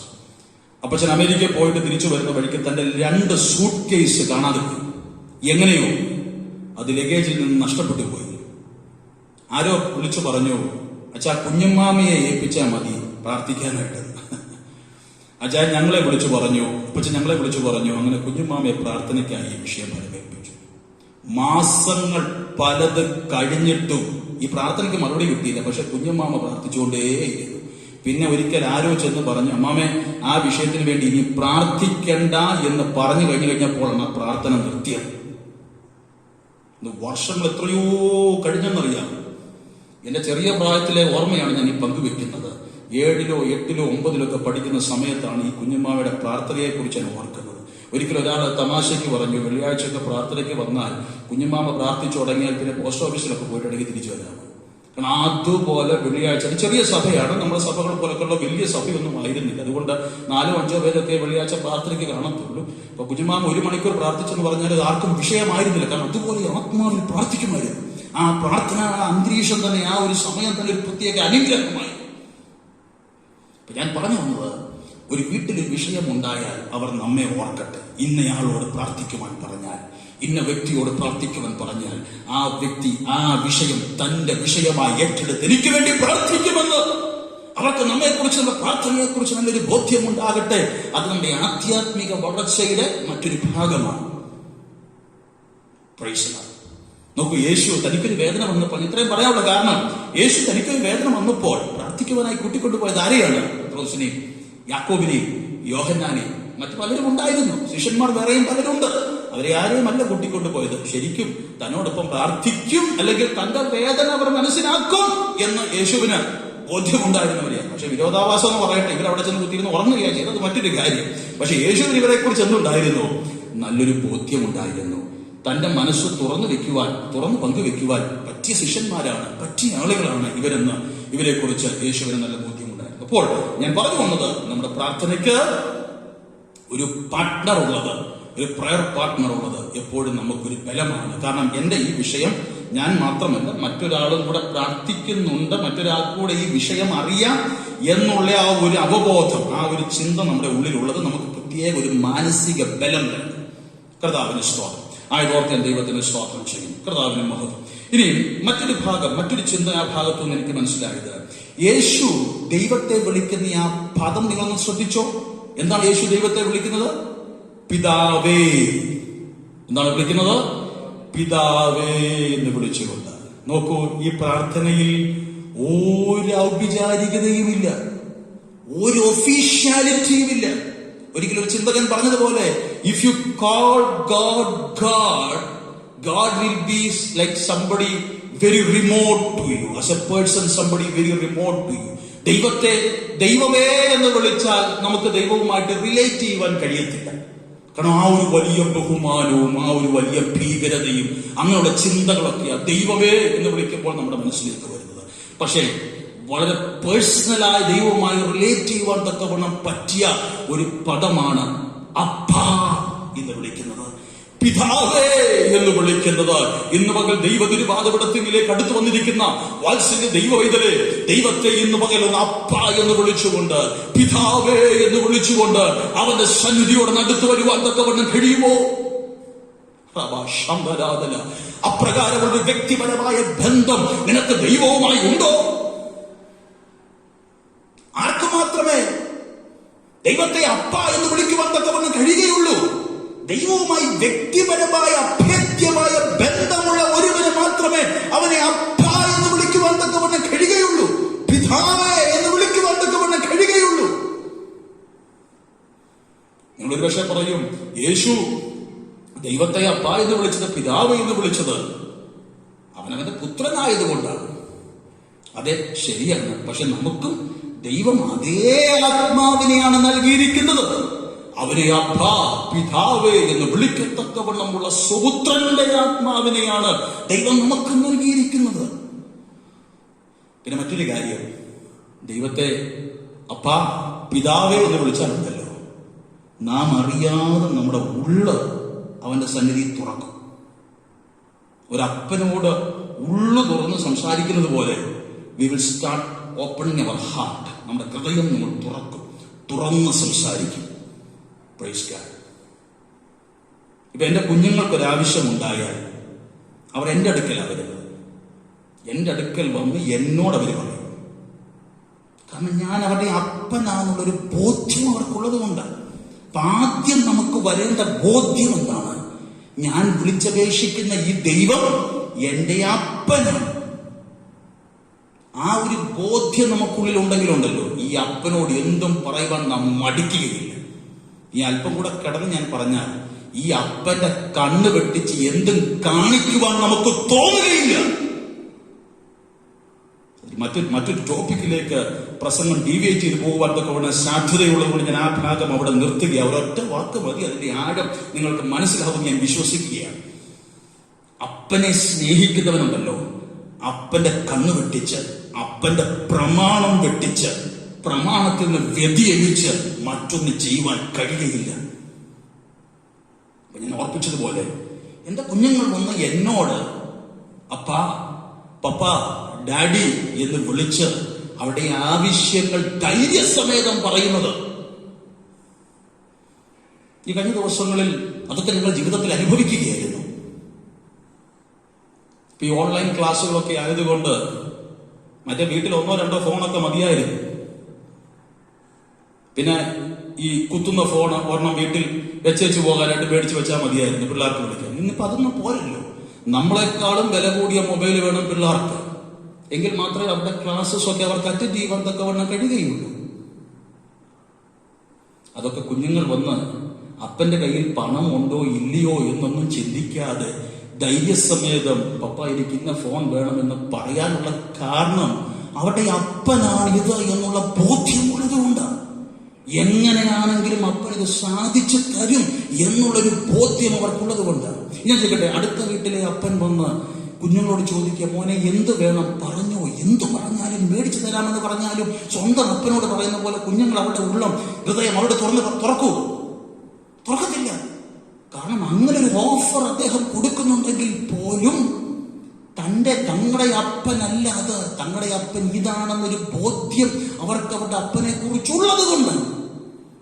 സോ എന്താണ് ആദ്യ പ്രാവശ്യം ദൈവമക്കളെ, എന്റെ ദൈവം, ഞാൻ വിളിച്ചപേക്ഷിക്കുന്ന ദൈവം എന്റെ അപ്പന, എനിക്ക് വേണ്ടി എന്തും ഏതും ചെയ്തു തരുവാൻ തയ്യാറ്, എനിക്ക് വേണ്ടി എന്തും ഏതും ചെയ്തു തരുവാൻ സന്മനസ്സുള്ളവനാണ്, അവൻ അസാധ്യങ്ങളെ സാധ്യമാക്കുവാൻ കഴിവുള്ളവനാണ് എന്നുള്ളൊരു ഉത്തമ ബോധ്യം അകത്തളങ്ങളിൽ ഭരിച്ചാലുണ്ടല്ലോ, അവനോട് എന്തും നാം തുറന്നു പറയും. ആ ഒരു ബോധ്യം നമ്മുടെ ഉള്ളിൽ എപ്പോഴും ഉണ്ടായിരിക്കട്ടെ. My God is not somebody away from me, but rather he is my father. അവൻ എന്റെ അപ്പനാണ്, എന്നോടൊപ്പം എപ്പോഴും ഉള്ളവനാണ്, എനിക്ക് വേണ്ടി എന്തും ചെയ്തു തരുവാൻ സന്നദ്ധനാണ് എന്നുള്ള ആ ഒരു ബോധ്യം. ഒരിക്കൽ ഒരു കപ്പൽ ഛേദമുണ്ടായപ്പോൾ, പെട്ടെന്ന് ഓർത്തൊരു ഉദാഹരണം, ഒരു കപ്പൽ ഛേദമുണ്ടായപ്പോൾ ആളുകളെല്ലാം രക്ഷപ്പെടുവാൻ വേണ്ടി ലൈഫ് ജാക്കറ്റ് ഒക്കെ എടുത്തിട്ടുണ്ട് വെള്ളത്തിലേക്ക് ചാടുകയാണ്. അപ്പോൾ ഒരു കൊച്ചു കുഞ്ഞ് ഈ കപ്പലിന്റെ മുകൾ തട്ടിൽ നിൽക്കുകയാണ്. അവൻ അവിടെ എല്ലാം അവന്റെ അപ്പനെ തരുന്നു. അവന്റെ അപ്പൻ ആക്ച്വലി ആ ഷിപ്പിന്റെ ക്യാപ്റ്റന്റെ റൂമിലൊക്കെ ചെന്ന് നോക്കിയിട്ടും കാണുന്നില്ല, അപ്പനെ എങ്ങും കാണുന്നില്ല. അങ്ങനെ ഇരിക്കെ പെട്ടെന്ന് അവനൊരു ശബ്ദം കേട്ടു, മോനെ വലത്തോട്ട് നോക്കിക്കേ, വലത്തോട്ട് നോക്ക്, എന്നിട്ട് നീ വലത്ത് ഭാഗത്തേക്ക് എടുത്ത് ചാട് എന്ന് പറഞ്ഞു. 6-7 വയസ്സ് മാത്രം പ്രായമുള്ള ഈ കുഞ്ഞ് ഈ ശബ്ദം കേട്ടോണ്ട് മറ്റൊന്നും നോക്കാതെ വലത്തോട്ട് നോക്കി വലത്ത് ഭാഗത്തേക്ക് എടുത്ത് ചാടി. താഴെ ഒരു വല വിരിച്ചിരുന്നു, ആ വലയ്ക്കകത്താ ചെന്നിവൻ വീണത്. ആരോ എന്നോട് ചോദിച്ചു, മോനെ നീ എന്താ ഇത്ര ധൈര്യസമേതം താഴേക്ക് എടുത്ത് ചാടുവാൻ തക്കവണ്ണം കാരണമായി തരുന്നു? അവൻ പറഞ്ഞെന്താണെന്നറിയാമോ? എന്റെ ഡാഡിയുടെ ശബ്ദം ഞാൻ തിരിച്ചറിഞ്ഞു. എന്റെ ഡാഡി ദോഷമായി ഒന്നും എന്നോട് ചെയ്യുകയില്ല, എനിക്കൊരു അപകടം വരുവാൻ എന്റെ ഡാഡി അനുവദിക്കുകയില്ല. നോക്കൂ, ആ കുഞ്ഞിന് അവന്റെ അപ്പനെ കുറിച്ചുള്ള ബോധ്യം, ഈ ബോധ്യമാണ് ദൈവത്തെക്കുറിച്ച് നമുക്കുണ്ടായിരിക്കേണ്ടത്. അങ്ങനെയെങ്കിൽ നമ്മുടെ ജീവിതയാത്രയിൽ ഏതൊരു വിഷയവുമായുള്ള ബന്ധത്തിലും നാം ധൈര്യസമേതം മുന്നേറും. എന്റെ അപ്പൻ ദോഷമായി ഒന്നും എന്നോട് ചെയ്യുകയില്ല. ഇന്ന് പകൽ കൃപ പ്രാപിച്ച ദൈവമക്കളെ, ഞാൻ നിങ്ങളും കടന്നു പോകുന്ന ഈ വൈതരണി എത്ര വേദനാജനകവുമായിക്കൊള്ളട്ടെ, നമുക്ക് ഒന്നറിയാം, അപ്പൻ ദോഷമായി ഒന്നും ചെയ്യുകയില്ല. അവൻ സകലവും നന്മയ്ക്കായി കൂടി വ്യാപരിക്കുന്ന ദൈവമാണ്. Praise God. 2 വാക്യങ്ങൾ വായിക്കുമ്പോൾ നമുക്ക് അവിടുന്ന് മനസ്സിലാക്കുവാൻ തക്കവണ്ണം യേശു പഠിപ്പിച്ച ചില ഭാഗങ്ങളാണ്. അത് സമയത്തിന്റെ പരിമിതി ഉള്ളതുകൊണ്ട് വായിക്കുവാൻ തക്കവണ്ണം ഞാൻ താല്പര്യപ്പെടുന്നില്ല. ഒരു വാക്യം മാത്രം വായിക്കാം. 6 മത്തായി സുവിശേഷം 6 9 നാം വായിക്കുമ്പോൾ യേശു പഠിപ്പിച്ച പ്രാർത്ഥനയിലും യേശു പിതാവേ എന്ന് വിളിച്ചാണ് പ്രാർത്ഥിക്കുവാൻ തക്കവണ്ണം ശിഷ്യന്മാരെ പഠിപ്പിച്ചത്. സ്വർഗസ്ഥനായ ഞങ്ങളുടെ പിതാവേ, താൻ വിളിച്ച് പ്രാർത്ഥിച്ചത് എങ്ങനെയാണ്? പിതാവേ എന്ന് വിളിച്ചാണ് പ്രാർത്ഥിച്ചത്. ആയതുപോലെ തന്നെ താൻ തന്റെ ശിഷ്യന്മാരെ പഠിപ്പിക്കുന്നത് സ്വർഗസ്ഥനായ പിതാവേ എന്ന് വിളിച്ച് പ്രാർത്ഥിക്കുവാൻ വേണ്ടി. ഇനി അടുത്തത് ഹൗ നോട്ട് ടു പ്രേ, എങ്ങനെ നിങ്ങൾ പ്രാർത്ഥിക്കരുത് എന്ന് അതേ അധ്യായത്തിന്റെ 5-ാം വാക്യത്തിൽ നമുക്ക് കാണുവാൻ തക്കവണ്ണം കഴിയും. മത്തായി 6:5. നിങ്ങൾ പ്രാർത്ഥിക്കുമ്പോൾ കപടഭക്തിക്കാരെ പോലെ ആകരുത്. അവർ മനുഷ്യർക്ക് വിളങ്ങേണ്ടതിന്. നോക്കൂ, അവർ പ്രാർത്ഥിക്കുന്ന എന്തിനു വേണ്ടിയാണ്? മനുഷ്യർക്ക് വിളങ്ങേണ്ടതിന് വേണ്ടി. പള്ളികളിലും തെരുക്കോണുകളിലും നിന്നുകൊണ്ട് പ്രാർത്ഥിപ്പാൻ ഇഷ്ടപ്പെടുന്നു. പള്ളികളിൽ അവർക്ക് ഏറ്റവും ഇഷ്ടം എവിടെ നിന്ന് പ്രാർത്ഥിക്കാനാണ്? തെരുക്കോണുകളിലും പള്ളികളിലും. പള്ളിയിലും തെരുക്കോണിലും നിന്ന് പ്രാർത്ഥിക്കരുതെന്നല്ല ഈ പറയുന്നത്, മനുഷ്യർക്ക് വിളങ്ങേണ്ടതിന് വേണ്ടി പ്രാർത്ഥിക്കുക. മനുഷ്യർക്ക് വിളങ്ങേണ്ടത്, നമ്മുടെ പ്രാർത്ഥന മനുഷ്യർക്ക് വിളങ്ങേണ്ടതിന് വേണ്ടി ആയിരിക്കരുത്. ഇപ്പൊ ഒരു പൊതു സദസ്സിൽ അഥവാ ഒന്ന് പ്രാർത്ഥനയ്ക്ക് സമയം തന്നില്ലെങ്കിൽ പോലും നാം മുഷിയേണ്ട ആവശ്യമില്ല. കാരണം എന്തുകൊണ്ടാണ്? മനുഷ്യർക്ക് വിളങ്ങേണ്ടതിന് വേണ്ടിയല്ല നാം ഈ പ്രാർത്ഥിക്കുന്നത്. നാം പ്രാർത്ഥിക്കുന്നത് നമ്മുടെ വിഷയങ്ങൾ നമ്മുടെ അപ്പനോട് ബോധിപ്പിക്കുവാൻ വേണ്ടിയാണ്. അപ്പൊ ഹൗ നോട്ട് ടു പ്രേ, എങ്ങനെ പ്രാർത്ഥിക്കരുത്? കപടഭക്തിക്കാരെ പോലെ പ്രാർത്ഥിക്കരുത്. ആരാണ് കപടഭക്തിക്കാര്? അവിടെ തന്നെ കൊടുത്തിട്ടുണ്ട്, മനുഷ്യർക്ക് വിളങ്ങേണ്ടതിന് വേണ്ടി. എന്ന് പറഞ്ഞാൽ വളരെ സിമ്പിൾ ആയിട്ട് ഞാൻ പറഞ്ഞ, മനുഷ്യരെ കാണിക്കാൻ വേണ്ടി പ്രാർത്ഥിക്കുന്ന പ്രാർത്ഥനയാണ് ആരുടെ പ്രാർത്ഥന?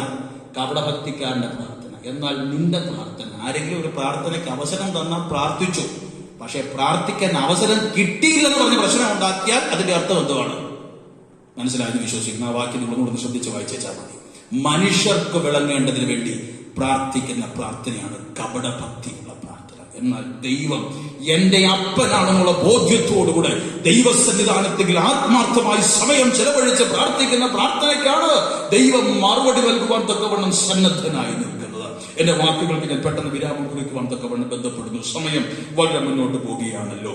ഇനി അടുത്ത ഭാഗത്ത് നമുക്ക് കാണുവാൻ തക്കവണ്ണം കഴിയുന്ന ഒരു പ്രാർത്ഥന, യേശു പ്രാർത്ഥിക്കുന്ന ഒരു പ്രാർത്ഥനയാണ്. യേശു പ്രാർത്ഥിക്കുന്ന ഒരു ഭാഗം ഇപ്രകാരമാണ്: നിനക്ക് സകലവും കഴിയുമെന്നും.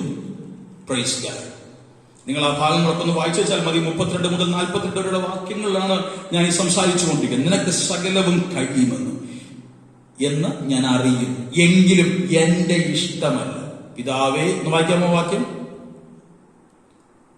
പിതാവേ നിനക്കെല്ലാം കഴിയും. പിതാവേ നിനക്കെല്ലാം കഴിയും.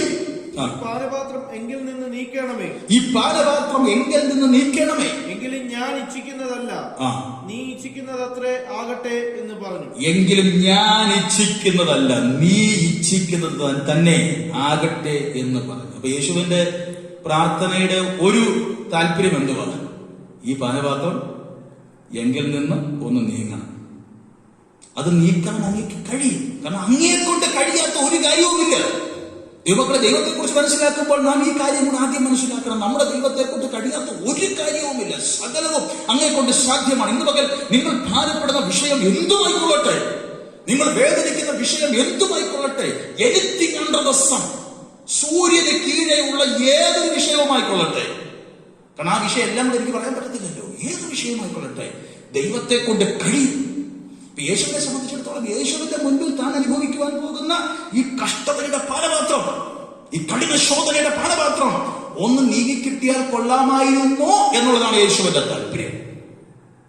അത് ദൈവത്തെ കൊണ്ട് കഴിയും എന്ന് യേശു വിശ്വസിക്കുന്നു. പക്ഷേ തൊട്ടടുത്ത് യേശു പറയുന്നതാണ് വളരെ ശ്രദ്ധനീയം: എങ്കിലും എന്റെ ഇഷ്ടമല്ല, നിന്റെ ഇഷ്ടം. ഇന്ന് പകൽ എത്ര ദൈവമക്കൾക്കൊന്ന് പറയാൻ തക്കോണം കഴിയും?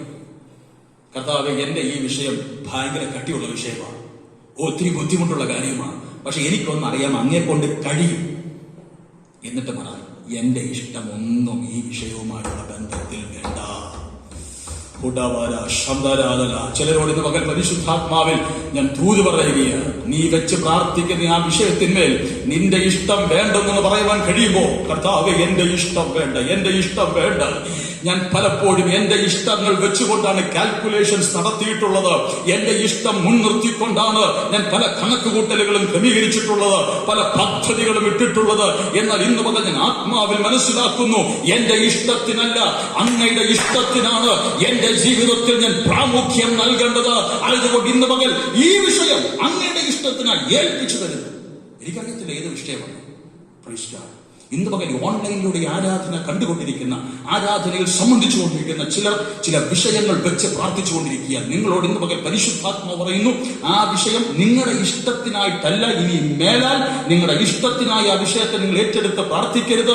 ദൈവ ഇഷ്ടത്തിനായി ഒന്ന് കൈമാറണം. ദൈവ ഇഷ്ടത്തിനായി കൈമാറാം. ദൈവ ഇഷ്ടത്തിനായി കൈമാറിയാലുണ്ടല്ലോ, പിന്നെ ആ വിഷയവുമായുള്ള ബന്ധത്തിൽ എന്ത് സംഭവിച്ചാലും നിങ്ങൾ നിരാശരായിരിക്കത്തില്ല. കാരണം നിങ്ങൾക്കറിയാം, ഇത് ദൈവം തന്റെ ഇഷ്ടത്തിനോട് ഒത്തവണ്ണമുള്ള ചില ക്രമീകരണങ്ങൾ ഈ വിഷയത്തിൽ ചെയ്തുകൊണ്ടിരിക്കുകയാണ്. അതുകൊണ്ടാണ് ഈ വിഷയങ്ങൾ ഇങ്ങനെ നടന്നുകൊണ്ടിരിക്കുന്നത്. ഇന്ന് പകൽ വിശ്വസിച്ച് പറയാമോ, കർത്താവേ, എന്റെ ഇഷ്ടത്തിനൊത്തവണ്ണം ഈ കാര്യങ്ങൾക്കൊക്കെ ഒരു ക്രമീകരണവും നടത്തിപ്പും ഉണ്ടായിരുന്നുവെങ്കിൽ ഇന്ന് ഞാൻ അനുഭവിക്കുന്ന പല നന്മകളും എനിക്ക് അനുഭവിക്കുവാൻ തക്കവണ്ണം കഴിയുകയില്ലായിരുന്നു. എന്നാൽ അങ്ങയുടെ ഇഷ്ടത്തിനൊത്തവണ്ണം അങ്ങയുടെ ഈ വിഷയങ്ങളുടെ മേലുള്ള ക്രമീകരണങ്ങൾ നടത്തിക്കൊണ്ടിരിക്കുന്നത് ഓർത്ത് ഞാൻ അങ്ങേക്ക് സ്തോത്രം ചെയ്യുന്നു എന്ന് പറയുവാൻ തക്കവണ്ണം കഴിയുമോ? എല്ലാവരും പറഞ്ഞു, not my will O Lord. കർത്താവേ, എന്റെ ഇഷ്ടം വേണ്ട. ഇന്ന് പകൽ എന്റെ ഇഷ്ടം ഞാൻ എഴുതി വെച്ച പേപ്പറുകളെല്ലാം വലിച്ച് കീറി വേസ്റ്റ് കൊട്ടയ്ക്കകത്ത് ഇട്ടിട്ട് പറയുകയാണ്, എന്റെ ഇഷ്ടം വേണ്ട, അങ്ങയുടെ ഇഷ്ടം മതി.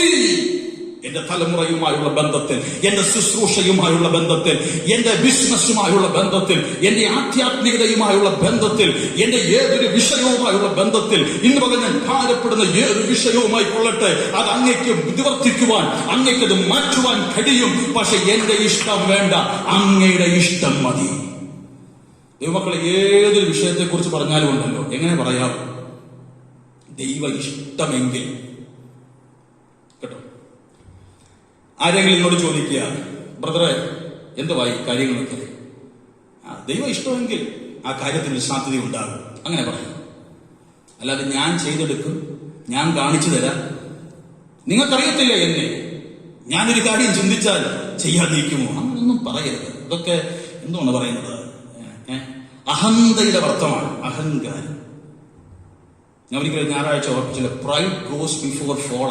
വീഴ്ചയ്ക്ക് മുൻപായി ഉന്നത ഭാവമൊക്കെ ഉണ്ടാകുന്നു. അതിനൊന്നും ഇടവരുത്തരുത്. ദൈവ ഇഷ്ടമെങ്കിൽ ഞാൻ അതൊക്കെ സാധിക്കും, അത് ചെയ്യും. ഒരു വാക്യം ഒന്ന് വായിച്ചപ്പോൾ നിങ്ങൾക്ക് അത് വ്യക്തമായി മനസ്സിലാക്കാൻ കൊണ്ട് കഴിയും. യാക്കോബ് 4:13, ജെയിംസ് 4:13 തൊട്ടൊന്ന് വായിച്ചേ. ഇന്നോ നാളെയോ ഞങ്ങൾ ഇന്ന പട്ടണത്തിൽ പോയി. ഇന്നോ നാളെയോ, ശ്രദ്ധിച്ചെല്ലാവരും ഈ വാക്യം ഒന്ന് കേൾക്കണേ. ഇന്നോ നാളെയോ ഞങ്ങൾ ഇന്ന പട്ടണത്തിൽ പോയി അവിടെ ഒരാണ്ട് കഴിച്ച് വ്യാപാരം ചെയ്ത് ലാഭം ഉണ്ടാക്കുമെന്ന് പറയുന്നവരെ കേൾപ്പി. നാളത്തേത് നിങ്ങൾ അറിയുന്നില്ലല്ലോ. നാളത്തേത് നിങ്ങൾ അറിയുന്നില്ലല്ലോ. നാളെ എന്ത് സംഭവിക്കുമെന്ന് ആരറിഞ്ഞു ദൈവമക്കളെ? പ്രത്യേകിച്ച് ഈ ഒരു കാലയളവിൽ നിങ്ങളുടെ ജീവൻ എങ്ങനെയുള്ളത്? അല്പനേരത്തേക്ക് കാണുന്നതും പിന്നെ മറഞ്ഞു പോകുന്നതുമായ ആവിയല്ലയോ. പിന്നെ നാം എങ്ങനെയാ പറയേണ്ടതെന്ന് അടുത്ത വാക്യത്തിൽ കൊടുത്തിട്ടുണ്ട്. അത് വായിച്ച്. കർത്താവിന് ഇഷ്ടമുണ്ടെങ്കിൽ. എനിക്ക് വളരെ സന്തോഷമായി തോന്നിയൊരു വാക്യമാണ്. കർത്താവിന് ഇഷ്ടമുണ്ടെങ്കിൽ ഞങ്ങൾ ജീവിച്ചിരുന്ന് ഇന്നത് ചെയ്യുമെന്നല്ലയോ പറയേണ്ടത്. ബൈബിളിൽ അടിവര ഇടുന്നവരാണ് നിങ്ങളെങ്കിൽ നിങ്ങൾ ആ ബൈബിൾ എടുത്ത് ഈ 2 വാക്യങ്ങൾ അടിവര ഇട്ട് വെക്കണം. അല്ലെങ്കിൽ നിങ്ങൾ ഈ 2 വാക്യങ്ങൾ ഓർത്ത് വെക്കണം. ഏതൊക്കെ വാക്യങ്ങളാണ്? യാക്കോബിന്റെ ലേഖനം 4-ാം അധ്യായം 13-14 വാക്യങ്ങൾ. ഞങ്ങൾ ഇന്ന പട്ടണത്തിൽ പോയി ബിസിനസ് ചെയ്ത് ലാഭമുണ്ടാക്കുമെന്ന് പറയുന്നവരെ കേൾപ്പീൻ, ശ്രദ്ധിപ്പീൻ. നിങ്ങളുടെ ജീവൻ നിങ്ങൾക്ക് സ്വന്തമല്ല. ഇന്ന് കണ്ട് നാളെ മാറുന്ന ആവി പോലെ. പക്ഷെ എന്താണ് പറയേണ്ടത്? ദൈവ ഇഷ്ടമെങ്കിൽ ഞങ്ങൾ ജീവിച്ചിരുന്ന ഇന്നിന്ന കാര്യങ്ങൾ ചെയ്യുമെന്ന് മാത്രം പറയുക. എന്ത് ജീവിതത്തിൽ ചെയ്താലും, എന്ത് ജീവിതത്തിൽ പറഞ്ഞാലും ദൈവ ഇഷ്ടത്തിന് മുൻതൂക്കം നൽകുക. ഒരു ദൈവദാസനെ കുറിച്ച് നിങ്ങൾ കേട്ടിട്ടുണ്ടായിരുന്നു. അദ്ദേഹത്തിന്റെ പേര് വിശ്വംഭരൻ. നിങ്ങൾ കേട്ടിട്ടുണ്ടായിരുന്നു, വന്നിട്ടുണ്ടോ എനിക്ക് ഓർമ്മയില്ല. അദ്ദേഹത്തെ എല്ലാവരും വിളിക്കുന്നത് കൃപയാൽ വിശ്വംഭരൻ എന്നാണ്. കൃപയാൽ വിശ്വംഭരൻ എന്ന് വിളിക്കാനുള്ള കാരണം അദ്ദേഹം എന്ത് പറഞ്ഞാലും കൃപ എന്ന് പറയും. പ്രഥമ എന്തുണ്ട്? കൃപയാൽ സന്തോഷം. ഞാൻ പറഞ്ഞു അവസാനം അദ്ദേഹം കൃപയാൽ വിശ്വംഭരനായി. അതുകൊണ്ട് ഒരു തെറ്റുമില്ല, നല്ല പേരായിട്ട് എനിക്ക് തോന്നുന്നു. കർത്താവിന് ഇഷ്ടം. ഞാൻ പറഞ്ഞു വന്നത്, എന്ത് പറഞ്ഞാലും എന്ത് ചെയ്താലും ദൈവ ഇഷ്ടത്തിന് പ്രാമുഖ്യം നൽകുക, ദൈവ ഇഷ്ടത്തിന് പ്രാർത്ഥനകളിൽ നാം മുൻതൂക്കം നൽകുക. അടുത്തത് യേശു തന്റെ ശിഷ്യന്മാരോട് പറയുന്ന മറ്റൊരു കാര്യം കൂടെയുണ്ട്. പരീക്ഷയിൽ അകപ്പെടാതിരിപ്പാൻ ഉണർന്നിരുന്ന് പ്രാർത്ഥിപ്പീൻ. ആ ഭാഗം കൂടെ പറഞ്ഞ് ഞാൻ എന്റെ വാക്കുകൾക്ക് വിരാമം കുറിക്കുവാൻ തക്കവണ്ണം ബന്ധപ്പെടുകയാണ്. പരീക്ഷയിൽ അകപ്പെടാതിരിപ്പാൻ ഉണർന്നിരുന്ന് പ്രാർത്ഥിക്കുക. അപ്പൊ യേശു അന്നൊരു രാത്രി മുഴുവൻ ഉണർന്നിരുന്ന് പ്രാർത്ഥിക്കാനുള്ള കാരണം എന്തുവായിരുന്നു? തന്റെ മുൻപിൽ വലിയൊരു പരീക്ഷ വരുവാൻ പോകുന്നു എന്ന് യേശുവിന് അറിയാം. ആ പരീക്ഷയിൽ തന്നെ അകപ്പെട്ടു പോകുവാൻ തക്കവണ്ണം സാധ്യതയുണ്ട്. എന്നാൽ ആ പരീക്ഷയിൽ അകപ്പെടാതിരിക്കത്തക്കവണ്ണം യേശു ആ ഒരു രാത്രി മുഴുവൻ ഉണർന്നിരുന്ന് പ്രാർത്ഥിച്ചു. ഉറക്കം തൂങ്ങിയവർക്ക് എന്ത് സംഭവിച്ചത് മക്കളെ? പത്രോസ് ഉറക്കും. പത്രോസ് യേശു പ്രാർത്ഥിച്ചപ്പോ പത്രോസ് ഉറങ്ങുകയായിരുന്നു. എന്ത് സംഭവിച്ചു? പരീക്ഷ വന്നപ്പം യേശു എന്ത് ചെയ്തു? രാത്രി മുഴുവൻ പ്രാർത്ഥിച്ച യേശു പരീക്ഷയെ ജയിച്ചു. എന്നാൽ ഉറങ്ങിയ പത്രോസോ വാളെടുത്ത് മഹാപുരോഹിതന്റെ ദാസനെ വെട്ടി അവന്റെ കാതർത്തു. കാതിനല്ല വെട്ടിയത്, കഴുത്തിന് തന്നെയാ വെട്ടിയത്. പക്ഷെ ആ വെട്ട് കാതിന് വീണെന്ന് മാത്രമേ അവന്റെ കാത് താഴെ വീണു. പക്ഷെ അവിടെയും പ്രാർത്ഥനയിൽ പോരാടിയ യേശു എന്തെന്നറിയാമോ? താഴെ വീണ കാത് എടുത്തവന്റെ ആ മുറിഞ്ഞ ഭാഗത്ത് വെച്ച് അത് ഫിറ്റ് ചെയ്ത് കൊടുത്തു. അതാ പ്രാർത്ഥിക്കുന്നവന്റെ ഗുണം. പ്രാർത്ഥിക്കാത്തവൻ വെട്ടും. പ്രാർത്ഥിക്കുന്നവൻ ക്ഷമയോടെ പ്രതിസന്ധികളുടെയും മറ്റുള്ളവരുടെ വൈരാഗ്യങ്ങളുടെയും മുൻപിൽ ക്ഷമയോടെ നിൽക്കും. സമയം പെട്ടെന്ന് അവസാനിക്കുന്നല്ലോ, അതുകൊണ്ട് എന്റെ വാക്കുകൾക്ക് വിരാമം കുറിക്കുന്നു. 39-ാം വാക്യത്തിൽ നാം വായിക്കുന്നു, യേശു വീണ് കിടന്ന പ്രാർത്ഥിച്ചല്ലേ. 39-ാം വാക്യത്തിൽ വായിച്ചേ. അവൻ പിന്നെയും പോയി വചനം കേട്ട് വചനം തന്നെ ചൊല്ലി പ്രാർത്ഥിച്ചു. മടങ്ങി വന്നാരെ അവരുടെ കണ്ണുകൾ ഭാരമേറിയിരുന്നത് കൊണ്ട് അവർ ഉറങ്ങുന്നത് കണ്ടു. അവർ അവരോട് എന്ത് ഉത്തരം പറയണമെന്ന് അറിഞ്ഞില്ല. യെസ്, അവിടെ നാം ആ ഭാഗത്ത് വായിക്കുമ്പോൾ യേശു വീണ് കിടന്ന് പ്രാർത്ഥിക്കുന്നതായിട്ട് നമുക്ക് കാണുവാൻ തക്കവണ്ണം കഴിയും. എന്തിനാ യേശു വീണ് കിടന്ന് പ്രാർത്ഥിക്കുന്നത്? യേശു വീണ് കിടന്ന് പ്രാർത്ഥിക്കേണ്ട വലിയ ആവശ്യമുണ്ടോ? അത് യേശുവിന്റെ എളിമത്വത്തെയാണ് കാണിക്കുന്നത്.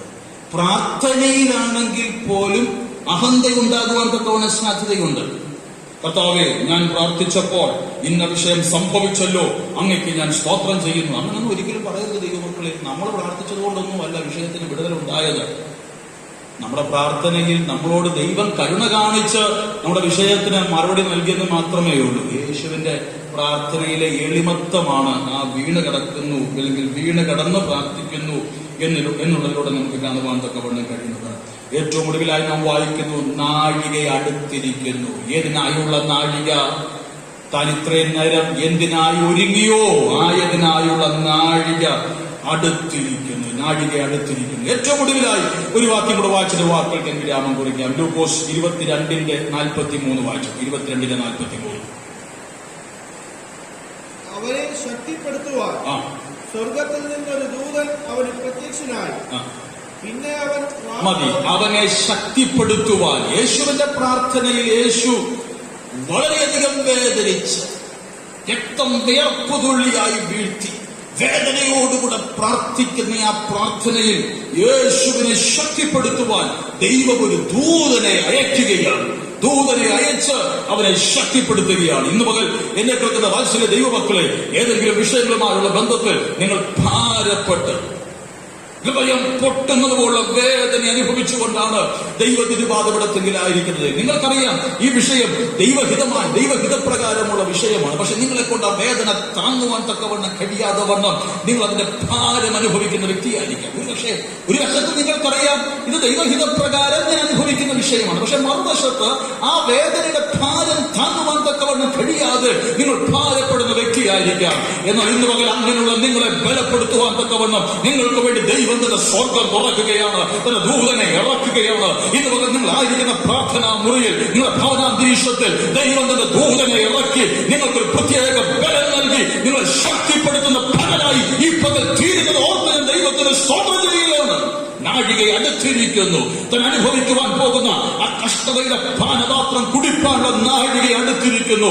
അത് കുടിപ്പാനുള്ള ഒരു പ്രത്യേക ബലം, അതിനെ അഭിമുഖീകരിക്കുവാൻ ഒരു പ്രത്യേക ബലം ദൈവം തന്റെ ദൂതനെ അയച്ച് അങ്ങയുടെ ദാസനായ യേശുവിനെ ദൈവം നൽകുകയാണ്.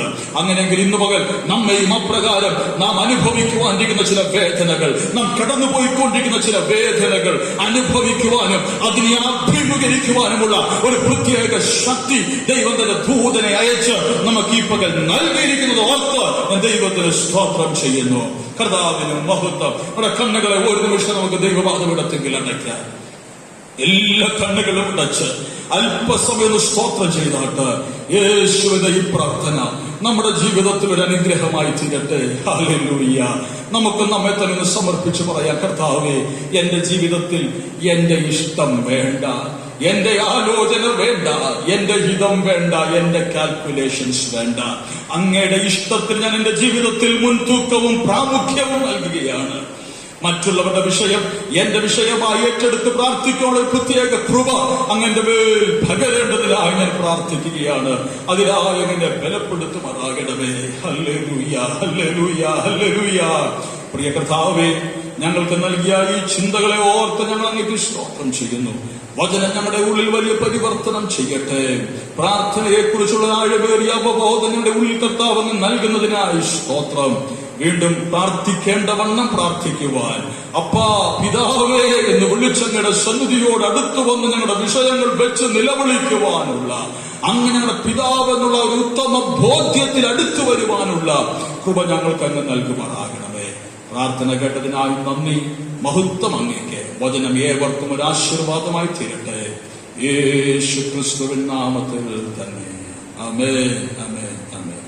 കർത്താവ് നമ്മെ വീണ്ടും സഹായിക്കട്ടെ. യോജനകളാൽ ദൈവമായ കർത്താവ് നമ്മെ അനുഗ്രഹിക്കട്ടെ. തുടർന്ന് കർത്താവിന്റെ പ്രിയ സഹോദരങ്ങൾ മുൻപോട്ട് കടന്നു വന്ന് ഒരു പ്രത്യാശയുടെ ഗാനം പാടും. നമുക്ക് ഒരുമിച്ച് ചേർന്ന് ആത്മനിറവിൽ ആ പാടുന്ന പാട്ടിന്റെ അടികൾ പാടി ആത്മാവിൽ ദൈവത്തെ അല്പസമയം അനുഗ്രഹിക്കപ്പെട്ട ഒരു വചനം കർത്തദാസനിലൂടെ നമ്മൾ കേട്ടുകൊണ്ടിരിക്കുകയായിരുന്നു. ഹല്ലേലൂയ. പ്രാർത്ഥിച്ച ആലോചനമുണ്ട്, യാചിച്ച മറുപടിയുണ്ട്. ആമേൻ. ഇതിനെപ്പറ്റി കൂടുതൽ കാര്യങ്ങൾ നമുക്ക് പഠിക്കുവാനിടയായി. തുടർന്ന് നമുക്ക് നമ്മുടെ ചേർന്ന് ഒരു പ്രത്യാശ ഗാനം പാടി ദൈവത്തെ ബോധപ്പെടുത്താം. Thank you.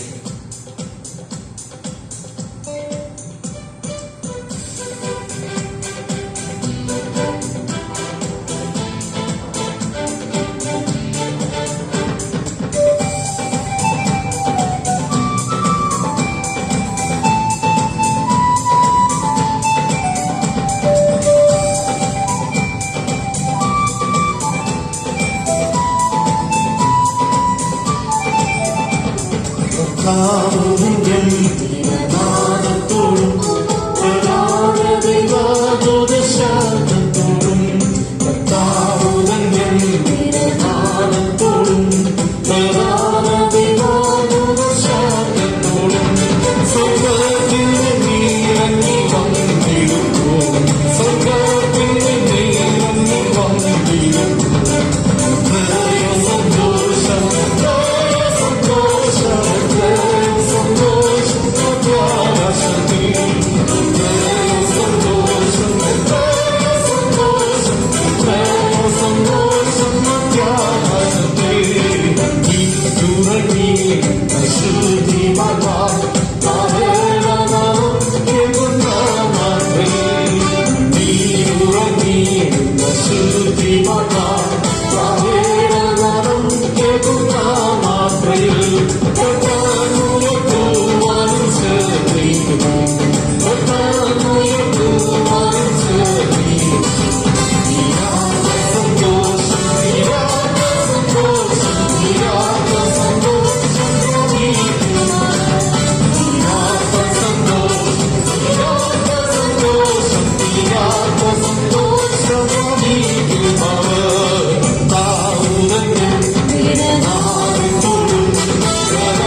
നമുക്ക് പ്രാർത്ഥിക്കാം. ഈ പകൽ കർത്താവിന്റെ തിരുപാതകുടത്തിൽ വന്ന് ആത്മാവിൽ ദൈവത്തെ നമുക്ക് നമ്മായിരുന്ന ഭവനാന്തരീക്ഷങ്ങളിലായിരുന്നു കൊണ്ട് ദൈവത്തെ മഹത്വപ്പെടുത്തുവാൻ തക്കവണ്ണം ദൈവമായ കർത്താവ് നമുക്ക് കൃപ ചെയ്തുവല്ലോ.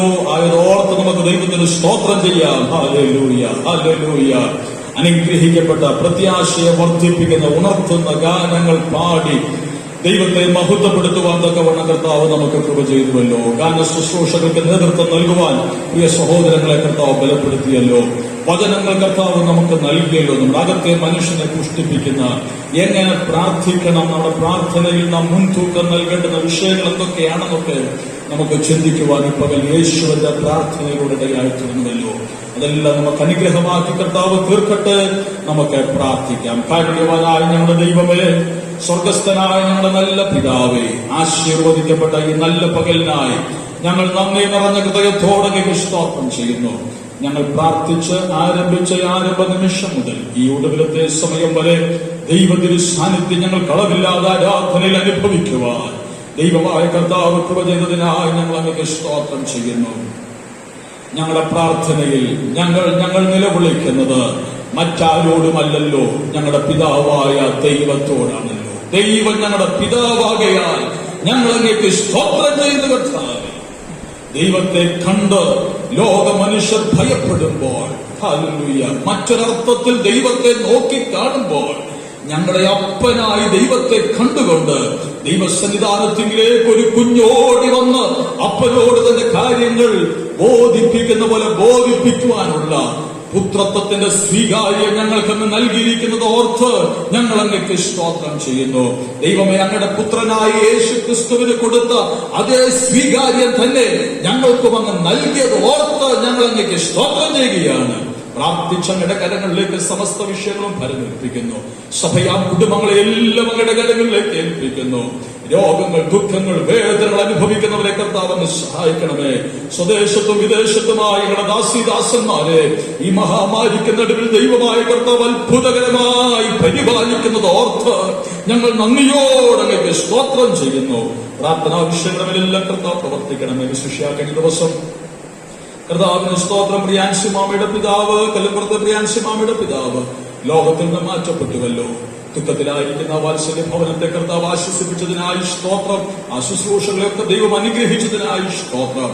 ആ കുടുംബത്തെ കർത്താവ് അങ്ങ് ആശ്വസിപ്പിക്കണമേ. സർവാശ്വാസങ്ങൾ ഉറവിടമായ ദൈവം അവരോട് കരുണ കാണിക്കേണ്ടതിനായി ഞങ്ങൾ പ്രാർത്ഥിക്കുന്നു.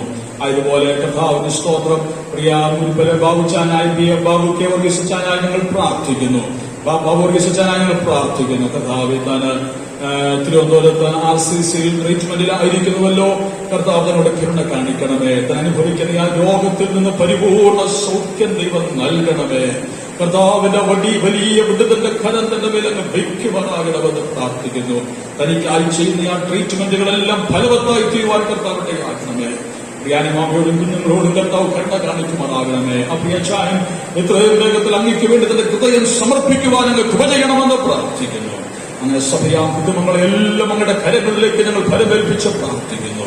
മുഴുമഹത്വം അങ്ങേക്ക് എളിയ ദാസൻ പിതാവിന്റെയും പുത്രന്റെയും പരിശുദ്ധാത്മാവിന്റെ നാമത്തിൽ സ്വദേശത്തും വിദേശത്തുമായുള്ള അങ്ങയുടെ ദാസന്മാരെ എല്ലാം രക്തത്തിൽ മുദ്രയിട്ടും പ്രാർത്ഥിക്കുന്നു. കോഴി തന്റെ കുഞ്ഞിനെ ചിറകിൻ മറവിൽ മറയ്ക്കുന്നത് പോലെ എല്ലാവരെയും അങ്ങ് മറച്ചുകൊണ്ട് മറക്കണമെന്ന് പ്രാർത്ഥിക്കുന്നു. മഹത്വം അങ്ങേക്ക് വരവിനായ ഒരുക്കും യേശു ക്രിസ്തുവിൻ നാമത്തിൽ തന്നെ. ആമേൻ. കർത്താവിന്റെ എല്ലാ പ്രാർത്ഥനകളും കേട്ടതോർത്ത് ഈ പകലും കരങ്ങൾ ഉയർത്തി നമുക്ക് ദൈവത്തെ സ്തുതിക്കാം. സ്തോത്രം, സ്തോത്രം, സ്തോത്രം, സ്തോത്രം, സ്തോത്രം.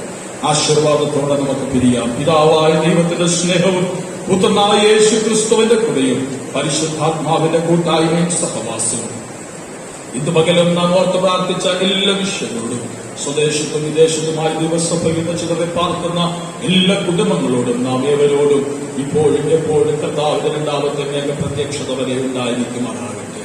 ആമേൻ. യേശു ക്രിസ്തു മുഖാന്തരം ഈ പകലും നമുക്ക് ജയം നൽകി ദൈവത്തെ സ്തുതിക്കാം. ഹല്ലേലൂയ, ഹല്ലേലൂയ, ഹല്ലേലൂയ. ആമേൻ. കർത്താവായ യേശുവേ, എല്ലാവർക്കും വന്ദനം. ദൈവം ഏവരെയും സമർത്ഥമായി അനുഗ്രഹിക്കട്ടെ. God bless you all. Praise God.